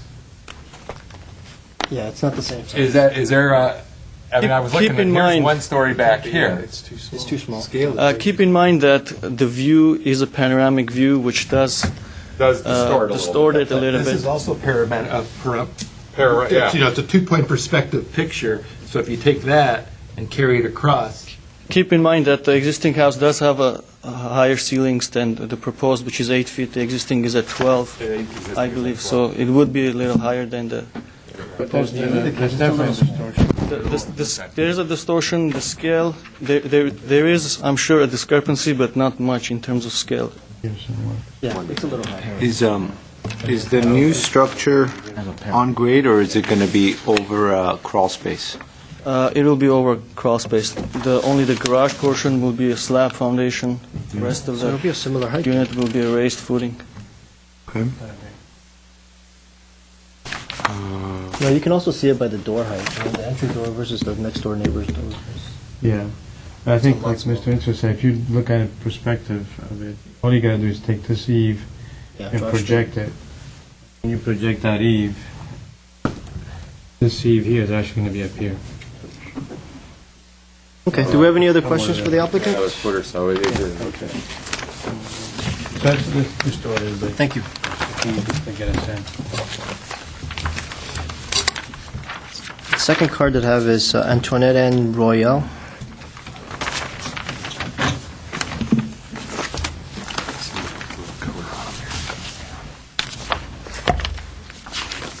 And if you could state your name and address for the record, please. Good afternoon. My name is Antoinette DeNova Royal. My address is 2011 Glenwood Road, and it's 4 doors up from the proposed construction. I have some pictures here, and I want you to see this is going to ruin my street. The multi-units that they're alluding to are down on Spasier. Can I give you these so that you can take a look at them? Yeah. You could pass them around, have an idea. This first one is the house in question. This second one is the view from the street. This is a view from the same street. And you will see there are no multi-units or second stories on that street. The views from my house, either to the right or to the left, is going to be ruined. We have no objection. I understand that it is a multi-unit lot, but it should be only single story, particularly for the people that live directly across the street who asked me to speak on their behalf. If you can postpone this, they will come to a meeting. A lot of them really don't understand what's going on. So I would like for you to give them that opportunity, and I'd be willing to advocate for these people. Excuse me. We have a severe parking problem in the area. There is no place to park. You're adding more units, which means that it's even going to be more so. We also have a water shortage. We are on, I was told by the city of Glendale, we are at the end of the line. I have no water pressure. In my shower, I have to have a hose from a garden hose to get any pressure. And they told us from the city of Glendale it's because we're on the end of the line. We're one block in from the city of Burbank. So I would like for you to consider that when you're looking at multi-units. Everything on Glenwood Road is all single-family, with the exception of one that was grandfathered in. But everything else is, and these houses are very well kept up. They're in good repair. They have good-sized rooms, and change is not necessarily better. I would not trade my house for the new garbage that they're building today. The houses are really tiny. The rooms are little. But I'm asking you not to destroy my neighborhood. There's already one down by Thompson where it's a little cracker box, and I have a picture of that. I'll show it to you later. Please be more aware. And that house that you're talking about in the corner that owns that house has a cellar on it. You know, a cellar. I mean, if you look at that house, it should be historical. If it isn't historical, it should be. Do you have any questions for me? I'd be glad to answer. 2011. Is your address? Also, I don't understand why you don't have the entering in from the alley for the garage. If you would look at the way, there's one that has a garage, but it has no driveway. That's to their house. Okay, and then I know that house because I grew up there, and those were friends of mine that lived there. So I know the house inside and out, the property of it. It's really too small. That lot's too small to have a big family house like that. A guest house would be just fine. I don't want them not to take advantage of the fact that it's an R. But please, care about the rest of the neighborhood and the people that live here. I appreciate it. Thank you. Thank you. Thank you. Well, this is the And that's it for the cards. Is there anyone else to speak on the? Okay. After. She'll be coming after. That's not Well, are you planning on speaking or no? Yes, I'll. Okay. Can you please come up and afterwards, if you could fill out a card and I'm sorry. state your name and address. Fred Galstian, 1180 West Bejer Avenue. I'm the owner. I wasn't supposed to speak, but since I wasn't expecting anybody to be rejected against this project, so I just wanted to make comment on her comment, just to make several corrections. First of all, that is not true that there are no second-story houses. There are several.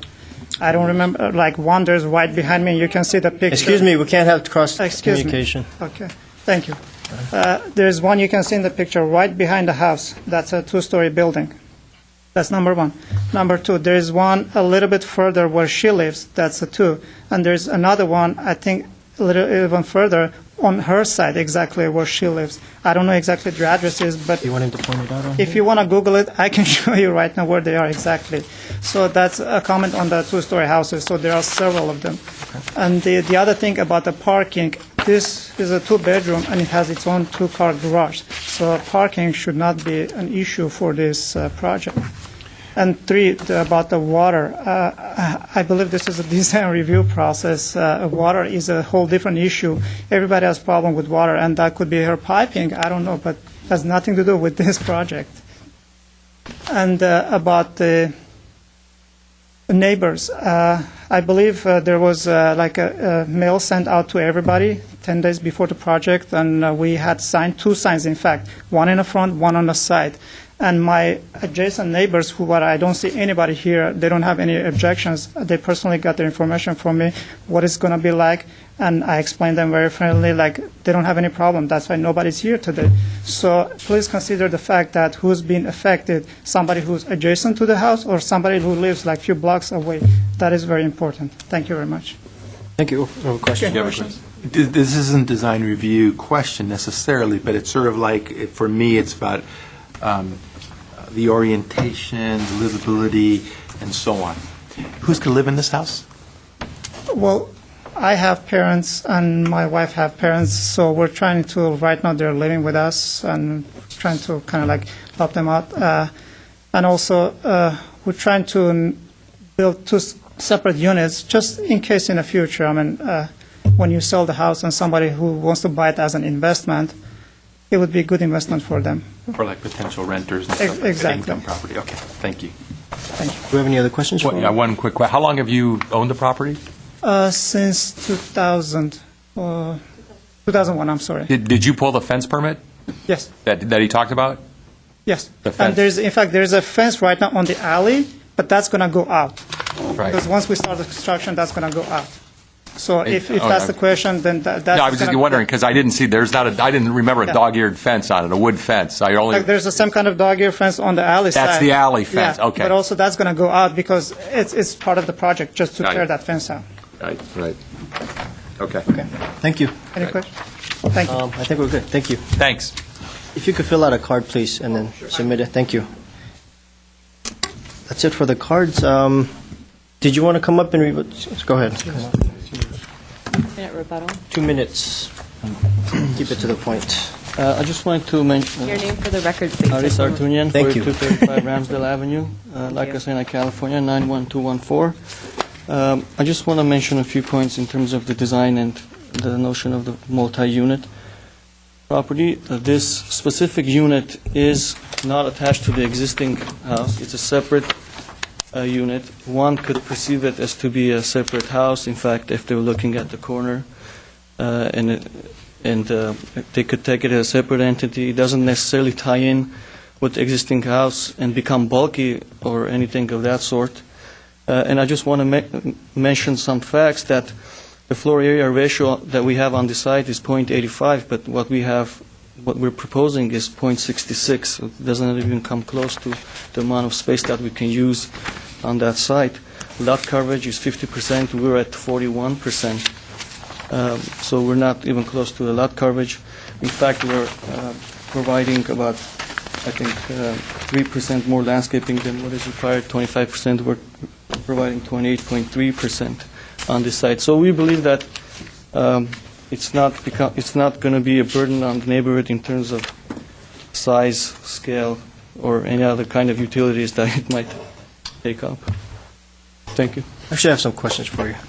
What is the existing roof slope right now of the existing house? Existing is 12.4, which we matched for this unit. So this is 12 to 4, Yes. 12 then on this one too? Yes. Okay. And is your intention, I guess, to sort of mimic the look of the existing house into this, or is it to do something new and different? We wanted to keep a balance. Obviously, if there's an existing house, we want to be similar to the existing house in terms of the style, overall style. But we are, in fact, similar in terms of roof material, in terms of windows. We're matching the existing. But the staff's recommendation to add corbels would create an identity for this unit that is sort of more separate from the existing, which we don't mind. It's not an issue for us. But characteristics like that would create a more distinct identity for it. Do we have any other questions for? No, I applicant? don't. Thank you. Thank you. So we'll close the session now and discuss. Am I going first?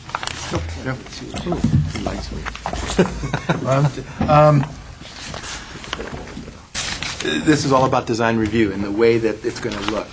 The applicant indicated just a moment ago that there are two distinct properties, and that's what the intent was. Okay. And I didn't have a chance to do my calculations, but if there are two distinct properties... I can come back. That's all right. It'll keep me from talking too long. If there are two distinct properties, then this house and its impact on the site begins here, because from here forward is the driveway for this house, the garage for this house, the common area. It ain't a common area. If you're bifurcating a common area with a driveway, that to me is not a common area.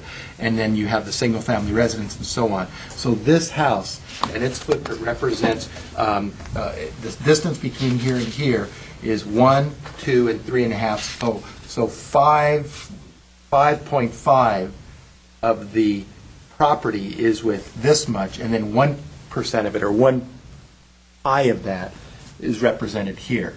So, okay, so if the house, you just said it yourself, if the house is designed to be a separate house and look by itself, then I want to look at its house sitting by itself. It relates nothing to this house. The house is here, and then this house, does that house have the normal side yard setback, front yard setback, rear yard, play area, everything, because from here forward, everything that relates to this house is this one, and this really stands by itself. Does it have the rear yard setback that this house has, or the front yard setback that this house has? Because it now is entering this way. So the plane is from here to here, and so it speaks more to this neighborhood than it does around the corner. So the lot suddenly becomes, instead of a 7,800 square foot lot, it now becomes, I don't know, I didn't have a chance to do the math, but now the lot becomes a 2,000 square foot lot. So you're shoehorning into a 2,000 square foot house, a 2,000 square foot lot, a two-story house with a square footage of, what's the total square footage? Total square footage of 1,000 square feet plus a two-car garage, which doesn't count, right? Actually, they're counted together. So that's when you're saying that the proposed unit is 1,300.5 square feet, that includes... In the multifamily zone, the garage area is calculated as part of the FAR. Okay, so when I look at the calculations here, the proposed unit of 1,333 square feet, does that include approximately a 500 square foot garage? No. Right, No, it 'cause does the not, garage because you is can see it. 360. So you now have about a 1,500 square foot development on a 2,000 square foot lot. The architecture is not bad, but when you look at the way that it fits and using your own analysis, it does look like a single-family home. To your credit, it is a single-family home. And I'm going to read it as a single-family home. But does that single-family home work with all the other single-family homes in its neighborhood? No, it's on a 2,000 square foot lot, a lot closer than the adjacent house is from the front yard setback. The garage, which is now off the alley with a 10-foot driveway, so when people pull out, they'll be pulling out into the they'll be pulling out into the alley. So you can see it in the radius here. So, this front yard setback doesn't match this person's front yard setback, because it's along this street, Glenwood. This rear yard driveway is into the alleyway, which is not usual in a single-family home, put on a 2,000 square foot house on a lot with a two-story construction with a two-car garage. I don't believe that the original intent of a single-family neighborhood that allowed another unit on it was to develop it to build a new house. I believe the spirit of the zoning at that time was to build a granny. My grandmother's going to come live at my house, and you build a little thing for her, not a whole new house on a very small lot. The architecture, I think, could improve. I did some little sketches that could help it, but I'm really struggling with the square footage on this small lot and what it's going to do to the neighborhood, and ultimately maybe a rental unit. I have nothing wrong with rental units, but is that the intent of what the purpose in these single residential neighborhoods were? I don't think so. Thank you. Ms. Jones. Yeah, I went out and looked at it, and interesting way that you've taken a look at it.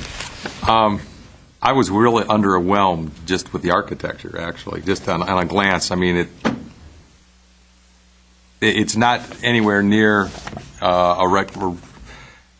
the quality or the design of the house in the existing lot, the house next door to it. To me, it was not an improvement in the plan, in the neighborhood. Hey, look, it's zone multi. The gentleman, the property owner, has that right, and there should be a way to make it fit in. I don't think this particular design yet has found that. I mean, and I could walk through my criticisms of, square little windows. There's no articulation, and it's. You look at the house in front of it. I looked at the pictures. I looked at the house, and their house has a turret. It's got some rounded windows. It's got some style, and this is a box plopped in the backyard. My other kind of notes, when you get down to it, the barrel tiles, I couldn't support S tiles on it if they're going to, the house in front and the house next door are all barrel tiles. They ought to wrap the tile a little bit around the corners, but I think it's bigger than that. That's the downspout issue. I just don't see this yet. Thank you. Mr. Insu. Aliano, you mean? We go. Insu, is that so? Oh, nothing. Aliano, I'm sorry. Oh, you're going to grab me? Okay. I was looking on the other side. I was like, You're trying to pull fast. I had a question. In terms of future, can this property be split? So that would be completely, immediately non-conforming. There's minimum lot size Correct. requirements. I don't think so. So they could never really subdivide the lot. The possibility would be to actually apply for a tentative tract map, which would be creating essentially 2 units in a condominium-type development. Right. But no, this particular parcel would not be able to be split. So it's It always would going be to be... 2 separately owned parcels, Unless the no. zoning changed overall in the area. Right.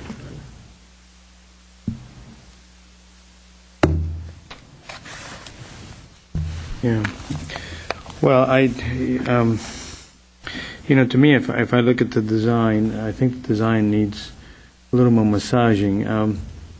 It feels vertical, and I understand that, the garage that's there already will cover, most of that elevation, but it just feels out of proportion with the existing house. There's no continuity, because everything's going to be sort of like miniature of the existing house, because everything is so compact. Right. So because of that, I don't think you'll ever read it as a continuity of the same project. And I think that's the beauty of this site, is that you could create a little enclave here that's sort of, a bigger house with a smaller unit, but everything kind of tied together, shared a courtyard and so on, which will require actually a drastic change, and that is that, the existing garage, for example, would have to be removed. Perhaps a better way to approach this would be to sort of abandon the existing driveway, abandon the existing garage, and put the garage for both, put it off the alley, so that you're putting garages in the back of the property, and then create a really nice one-story structure to the street.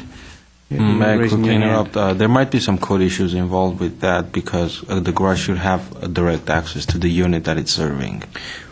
Yeah, but I don't think it would impede that. I think what I'm saying is that, I guess it could be analyzed. I'm sort of speaking right now off the top of my head, but, if you took, this garage can still be accessed by that, but if let's say you create a garage structure here for both of these, then you're freeing up all of this space, You could have a little courtyard here for both units, or now, there's some kind of, the way you walled out, you fence it, it starts to read like a one big property. Right now, the way it reads is this is all a building. There's no relationship to anything. So I'm having a hard time with that aspect of it, and also the compact nature. These are houses that are sort of all spread out, and there's a certain feeling about the relationship to the lot size. And like Mr. Winslow said, when you start putting a two-story at that end of the site, it almost reads like it has its own little lot, it has its own little garage, and you lose this quality of one property that has an extended piece to it, which happens to be this other unit. I think that's the advantage of a project like this, to be able to develop it like that. So I have concerns about that, and the architecture itself, as I said earlier, I think it needs to have a little more refinement, especially the porch, that little balcony at the front with the railing and the front door. To me, it needs a little more design. Even the little shed roof at the entry, which is over the kitchen, and then above that there's a closet with a bathroom. That whole piece seems very vertical. The perspective obviously doesn't show it very well because there's a tree in front of it, so it kind of camouflages it a little bit. And the reality is that if you really projected those lines, the house will be a little bigger than what's shown in that drawing, in that perspective rendering. So I don't know that I'm prepared today to really move forward with this. I'm making my comments to help the applicant, but I think the project needs another look. Okay. You had a comment? Yeah. You made a good point. When you look at it's an original design single-story or single-family residence. All right, we're going to make it into a multifamily residence. Okay. Just try some crazy things out there. Imagine, if you will, here's the site plan. Okay, imagine if this common area is not a common area. The minute these people, what's going to happen here is there'll be a fence right here. That's what I would do. There's a fence right here. These people have their own home. This is their backyard. These people are not going to come over to these people's backyard. It's their home. But imagine something crazy. What if this garage was then designed to work with this house? It leaves you this area open for its private yard. What if you built another garage here for this house? You take the driveway and you put a little swoop on it, right there. And now you build a new garage for this house. This garage becomes for this house. You eliminate this space in here. And then you start massaging the residential area. Boy, I think that has legs. Try that. But to bifurcate it here, it's just not working. And then suddenly the front door is here, but the front door of the neighbor is here. This is the way this is reading. This property address is, if it gets its own address, because one day it will get its own address, having done this with the U.S. Postal Service, they give you the mailbox address as to the closest adjacent street. Your closest adjacent street is Glenwood here, so when you make this its own unit, they're going to want to put a post box on Glenwood. They're not going to do it here because that's how it's reading. So there's issues associated with that. Try something crazy. Try that? What if this was the garage for this one, this is the garage for this one, and then have a driveway that works for both. Separate this common area for this guy, this common area for this guy. I think it could work. At least I'd try it. Sorry, we can't communicate back and forth. I agree with the general comments that were presented. I think overall there needs to be more refinement, both in site plan and site layout and design as well. I mean, there's clearly not a support here for this project to move forward. And so I think Mr. Aliano was leaning towards, providing some input, and also Mr. Insua is providing some input to try to make your design process easier. So when you come back a second time, you'll have a better understanding of what this board is looking for. So again, you don't waste as much money on design and as much time, and you come back with something concise. This is a tough situation because you have an existing home and you have an alley in the rear, you have two street facades to work with, one on Spasier, one on Glenwood. So the first place to really start is the massing and layout. So once you start working with the layout of the site, the rest will develop. I think Mr. Insua's comment is a very good one. If you're able to work out and squeeze a garage between the existing and the existing garage and the existing house, and use one driveway to do that, that's a very good way to approach it. And there's going to be, I think, some analysis that needs to occur here, because once you do that, you're going to end up with a very tight corner. In other words, if you basically put the garage here for this house and you use this garage for this house, and then you have some open area, again, you have this very tight corner over here to work with. And so you're, turning your back either on the alley or on Glenwood. So you're going to have this little bit of a massing at that corner there. And so that is the disadvantage of that layout, which needs to be massaged out, which needs to be worked out. So I guess the best way to start is really on a site planning basis, come up with some ideas, share it with staff, and make sure that the site analysis, just doing block diagrams, just blocks, just squares on the site, that makes sense before you proceed and go all the way down a road with renderings and so forth. So that would be my, I guess, comments on this project. Okay, thank you. Yeah, I mean, I think a lot of things have been said that make a lot of sense, and I concur with. I think the site planning issues that drove the project, it's almost, just keep everything that you have, and then just whatever room we have left is where we're going to squeeze as much we can into it, and it really does hurt that street, especially when you're looking at it, referencing the house that's next to it, the character that has. And I understand that you want to keep the architectural qualities of it simple, but it could be simple and sort of elegant in sort of that way. This simple almost I hate to say it, but it's almost like an apartment feel to it. It's very sort of just a stucco box with some applied things to it. You'd almost be better off to try to mimic the house that's there because it does have some character, and in doing that. And I think that Mr. Insu had some great points about trying to relay that out, and he's sitting to my right and not my left. Sorry about that. I think there's a lot of lost opportunity in trying to, if you reconsider that existing garage and how that can, if you do take that away, it opens up a whole thing on the site and what you can do with it. And there's a lot of opportunity because you have the alley, you have the street, you have half of the site to work with. And you're right, that common outdoor space, I mean, that could be a really nice common outdoor space, almost like a courtyard with, if it's enclosed on three sides and those kinds of things. I think it would be really great. But right now, it's not taking advantage of any of that. And, I think I can get into sort of the architectural portions of it, but it's also lacking there, too. The entry is sort of just a door. It's just floating on the front of it. It almost needs some kind of cover or some kind of marking that shows that that's the front entry space. A balcony that's up in that corner, I don't see how anyone's going to use that. I mean, you're sitting there and sort of just facing the street. It'd almost be better if it was on the back side looking down in your backyard or something. And then to have sort of that 1 foot overhang in the front, I don't think that works. And the way that gets treated, it looks like it's popping out, stuccoed over on that one side, but then it turns a corner and it becomes flat. It's just a lot of things that I see that I guess I'm not too. It's not to the level where we do approve the projects in the past, and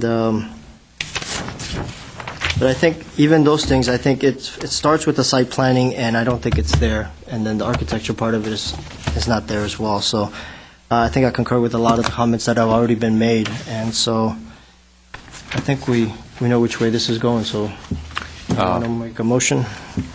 I'd like to add another comment if I could. Sure. I think for my money, I would strongly encourage exploring a scheme where you completely remove the curb cut for the existing garage and try a scheme where garage for both the new and existing are accessed from the alley, because what that does, now you're increasing your green space.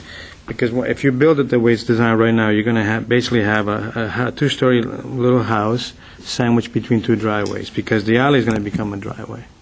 It's going to be all paved, because you have to go through the alley to get to the garage. So that's why I was talking about earlier about this proportion. It doesn't have the same rhythm as the other houses have. You have a drive, you have green space, you have a house. Here you have a driveway, a house with very little landscaping, and then another driveway, and then there's a house that's really huge in terms of site planning to how it sits on the site. So I think definitely I would try a scheme to just have one curb cut, which would be the actual alley, and then close the other curb cut and try to have all the garage access from the alley and see what happens. It's just an exploration. I think for me, I would just have to want to see just the site plan. I don't think you need to do any massing or any kind of 3D. I mean, if you were to come the next time with just sort of 2 or 3 different site plan sketches, I think that would be great, because then you're not investing a lot of time into developing each scheme, and you also have an opportunity to work with the urban planners, and see, perhaps they may say, yeah, maybe develop this one, and that would be fine too. Lily had a comment. While I respect and admire the ingenuity of that proposal, I just wanted to mention to the board at this point in time that particular proposal probably would not work in regards to this particular lot, simply because when you're dealing with a 50-foot wide alleyway, you're looking at 2 side-by-side 2-car garages. Could you stack them? Which essentially it is. And unfortunately, code prohibits tandem parking. Or in multifamily residential. Really? So yes, so that's the reason why. But why couldn't you couldn't put 2 cars? You couldn't put garages along here and along the alley. Well, first of all, you have to have a 5-foot setback, 5-foot interior setback, and a minimum 5-foot street side setback for a garage. There's 10 feet. So there's 10 feet. You have to have 20 foot in width for each 2-car garage, which is essentially 50 feet. So only if you don't have any walls whatsoever in a two, in the two side-by-side garage, would you be able to. Could they have one without any walls, like if it was just one big four-car garage? But again, even if you were to have no interior walls and you were to somehow or other have the two side-by-side garages without an interior wall, you would still need the exterior Oh, walls. I see. So you wouldn't be able to meet, based on the width of the lot, physically you cannot fit two side-by-side two-car garages on the lot. And since tandem is not permitted in our code, unfortunately, that's not a possibility as well. Because the minimum width for parking is 10 feet in single family for each car? For a two-car garage, it's 20 feet 20 by interior. 20, yeah. 20. Because it could be reduced to 18 feet for that. Pardon? You require 3, right? And again, it's based on the number of bedroom units. Because their existing home has a two-car garage, they would have to replace a two-car garage, regardless of the number of bedrooms proposed. For the new unit, however, you would have to provide the number of required parking based on the number of bedrooms in the new unit. Okay. Could one of them be compact or no? No, There's no the compact. code does not recognize Thanks for compact. So I just wanted the heads up I on wanted that. to clarify Yeah. that now because I'd hate to have the board Run them, expect, sure. the applicant to return with, and like I said, I think if this worked with code, I think this would be a more appropriate and obviously a better site plan type of proposal. However, because of the code restrictions, that's not possible without And variances. they couldn't, and so you wouldn't advise a variance of any sort? In this case, when you can physically meet code, variances are only for specific set of circumstances. Because of the lot size or configuration or topography, you're prohibited in meeting code. Those would be the grounds that you grant a variance. Well, this is a design issue. We're trying to make a better project. It would be a design issue, and again, that would be up to the zoning administrator. The property owner has every right to apply for a variance. Okay, thank you. I think that's something, I guess that's good that you brought it up so we don't take that too far. But I mean, that's only one suggestion and one solution for this, so I think there's many other ones that they can consider. But I think the sort of what we are talking about still remains the same on a lot of the subjects, so. At the end of the day, the best advice that this board could give you is move forward on a site plan basis. No elevations, no sections, just literally site plan. Come back with a few options and consider it with staff. And once you pick the right one, that is the most appropriate one, and then spend your time and money developing that one scheme. That's the best way and the quickest way for you to move along. We have a motion on the project. I'll move to return for redesign. You might want to make sure that the I'll comments just are quickly go over the clarified. comments we've Comments. heard, and if I miss anything, maybe Stephanie Thank can you. always jump in. So the one major concern that we heard from the board was the site planning and the layout of it. And the board recommends the applicant to basically revisit the site plan first, work with the site plan, work with staff on the site planning before doing any other work as far as elevations and sections go. But however, we did also hear some comments about the architecture of the building. And for example, one was to redesign the entry, put more of an emphasis on the entryway, maybe put a cover over it, roof over it of some sort. And we also heard the board mention about the balcony and probably make it more usable. A redesign of the balcony were to create a more usable space by the tenants. Right. And if I'm wrong, you can always correct me, please. Let's see. Another consideration that was mentioned was to use the existing garage for the proposed unit and propose a new garage for the existing unit. That way you will have a more usable common outdoor space by both. driveway. Potentially with the shared driveway, exactly. But the only thing about that is that garage is probably too small for 2 cars right Well, now. they can, I mean, they're already building, they can add a little. But I think Well, if there are any that's- code issues as far as the size goes, they will always. Those are all Those are- considerations and stuff, right? Yes, they're all comments made by the board. Comments. No specific conditions, obviously, because the entire project will alter eventually. Because it's really site plan. So we have to be careful because then Let's if you see. tell him it's on site plan, he comes back with the same building. and Oh, I know. application. Right. Yeah, I think what we would recommend is that we would make the reconsideration and redesign of the site plan a condition of approval. And another condition of approval would read something like the architecture should have the same quality as the existing building on the site and the other buildings in the surrounding context. And we could also add considerations based on some of the specific comments that you've given to provide that kind of specific direction, because that's always helpful as we're working with the applicant. So to maintain one driveway, one common driveway, and a common open space between the units, that suggestion will be making a consideration. And we might refrain from making considerations on the architecture because we anticipate that the entire massing will change and they may no longer be relevant. Okay, I think that makes a lot of sense to use the conditions portion of it for specifically the site plan and big items like that. Okay. Can I ask one question? The existing garage, could that be incorporated into the new design, part of the structure of the new design, so that they could actually, if they want to do a second story, they could put a second story on top of the existing garage and put the mass of the building towards the back?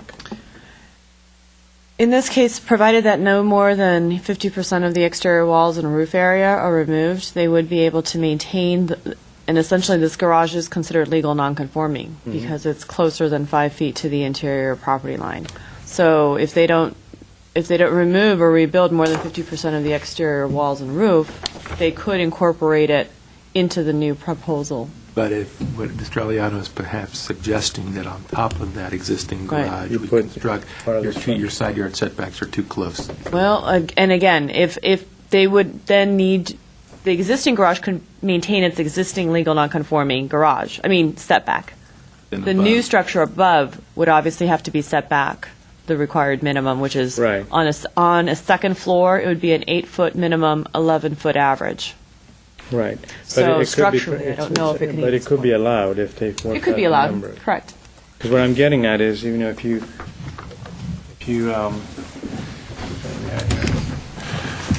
if this becomes, that's the existing garage here, have the existing mass of the building, if all that sort of gap there becomes continuity from here to there, and this becomes a second story in the back, where you can actually now start to soften the front a little bit.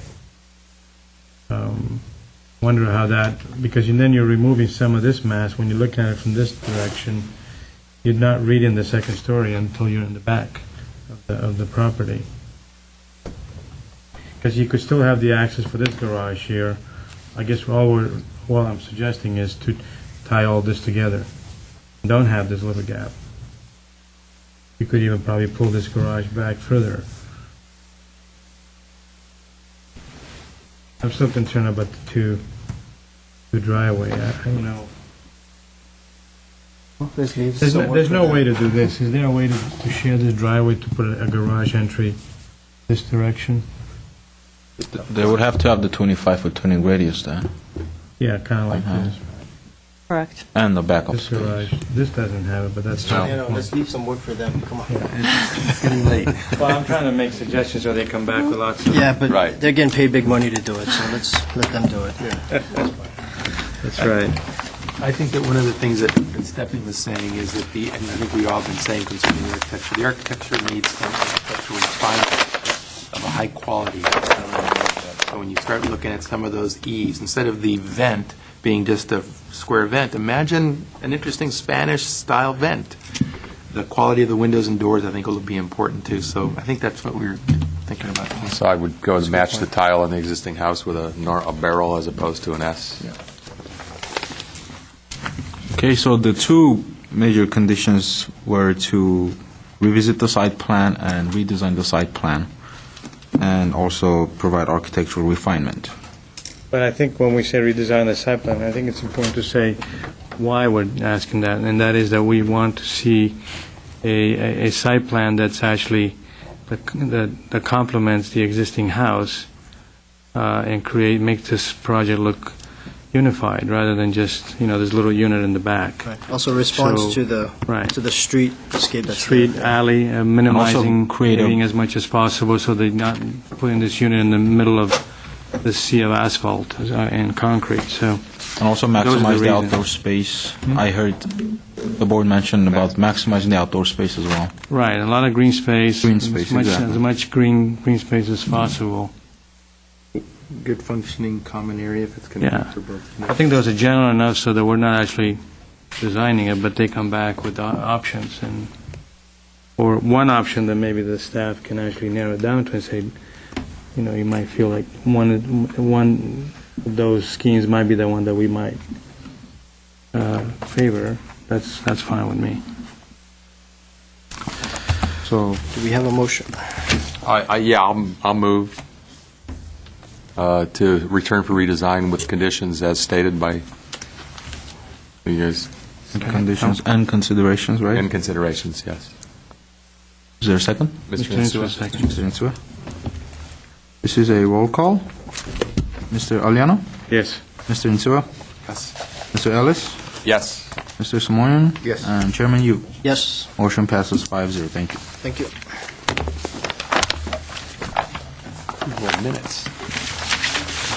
Next up, we have minutes from April the 30th and May the 14th. I'll move acceptance of, we may have different members who were there, but I read both, and I move acceptance of the minutes as presented. Or why don't we do the Separate. ones from the April April 30th 30th, okay. first? And I'll Board move Member April 30th. Simonian was not present, so if you don't mind abstaining from this vote. But Board Member Ellis, for a motion to approve the minutes of April 30th, is there a second? I haven't read it, so I. I'll second it. Board Member Aliano and Board Member Ellis, Yes. Mr. Insua.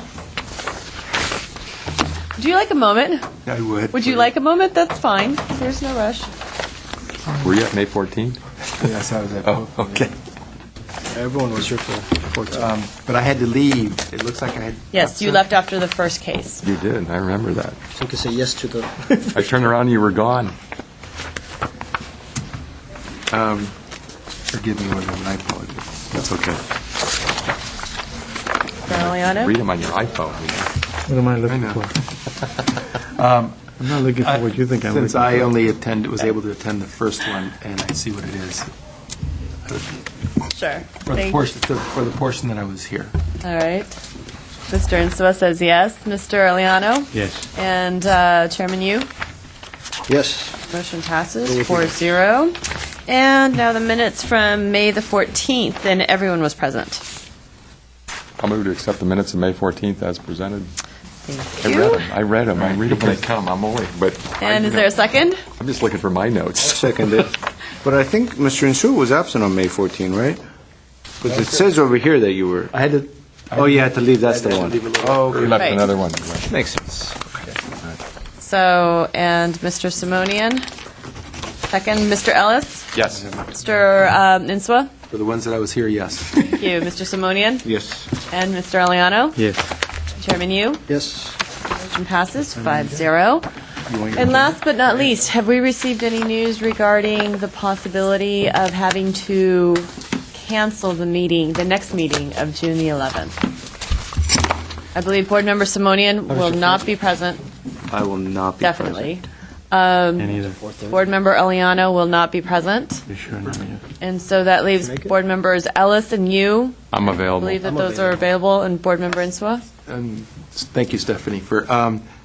At this moment, I think I can make it, although my flight arrives and gives me 30 minutes to get here from Burbank. So what we could do is, if you're certain or reasonably certain that you'll be on that 1:55 flight, what we could do is make a special time for the meeting to be at 6 o'clock, and You can make it 5:30. Or 5:30. There are 8 items, I think you said. There, right now, we have 8 items on the agenda. We can make it for 5:30. I am reasonably sure that I will be on that flight and that I can get here by 5:30. Okay. So we will not cancel the meeting, and we will set the meeting for 5:30 because we expect if there are 8 items, there should be at least 8 applicants in the audience. And that way they won't be waiting for Insua to arrive. That gives them a little bit of breathing space, but doesn't make it for too late. And we appreciate very much your flexibility and cooperation on this point, and I'm sure all our applicants do as well. Thank you. And there are 2 items that are on the consent calendar, so Can I ask, out of the 8. Oh, that's good. would it be possible, Mr. Insua, if in fact that you're unable to make the flight, or if you get delayed, that you let staff know and they notify us so we don't have to come down? As soon as possible. Great. I hate it when I have to do that. Be responsible, but I'll try. You want us to call you? Should we have them call you? GPS on you, like, where You is can he? use that new phone to send an email. Exactly. You can text me. You can text me right to my phone. That would be, And I would Thank hate to you. inconvenience any of the No, applicants. but we really appreciate this. So, Before we go, I had actually a board comment. yes. Can I do of that? course. And I waited to the bitter end to make this comment, and it refers back to the staff announcement earlier. There's another project that we heard after this one, the one in question, with the same issue came up. And I can't remember the street, but it was up above Verdugo Park. It was a gigantic French provincial. Alan Malikian was the architect. Yeah. Okay. I just want to go on record here of saying that it's maybe coming again, and before it becomes an issue, it would behoove us to. Thank you very much for that. When we see that, it raises the same, and when building sees that, it raises the same red flags for us. Again, that is something that is checked when the applicant calls for a final framing inspection. Wouldn't that be looked at? And I'm not a builder here, but I would think when they poured the concrete for the foundation and the walls are there, you could look The and walls see. aren't there when they pour, but the inspector It was looks for. It's a basement. Because they And could pour the this walls is- higher and put the floor joists lower. So Okay. Yeah, this is something that. But it could, because it would make the first floor 2 feet shorter, and you then would have a 6-foot ceiling, and I would bump my head a lot, so. Well, this is something that we will review in the study session when we do schedule it. But since you asked, we had a recent education on this point with our building inspectors. The building inspectors, when they do a foundation inspection, like many of you are familiar with, they're looking for proper reinforcement, proper placement of the foundation. The walls aren't in place yet. They're not measuring the walls until the final framing inspection is Right. called. Okay. Maybe one of the things we can recommend for building and safety, although we wouldn't like to recommend anything to inspectors. I think they're fabulous. We Is that love our they- building they- inspectors. They could check, because you can see that at the foundation when they got the forms and they placed the steel, what they have set for top of slab. Because when you've got the horizontal steel, you've got to mark 3-inch clearance usually for top of slab. And once you establish top of slab, it's an easy enough thing to look up and say, do you have the next clearance? Top of slab, they should be checking top of slabs of things, and that will help before. Well, that's a great suggestion, and again, that we can talk further about that in our study sessions. We'll be working closely with the building inspectors on this and other issues. Yeah, Thank you. it doesn't come up very often, but now we're seeing. Right. Thank you. I move we adjourn. Second. And we are adjourning at 7:45. Perfect. All right.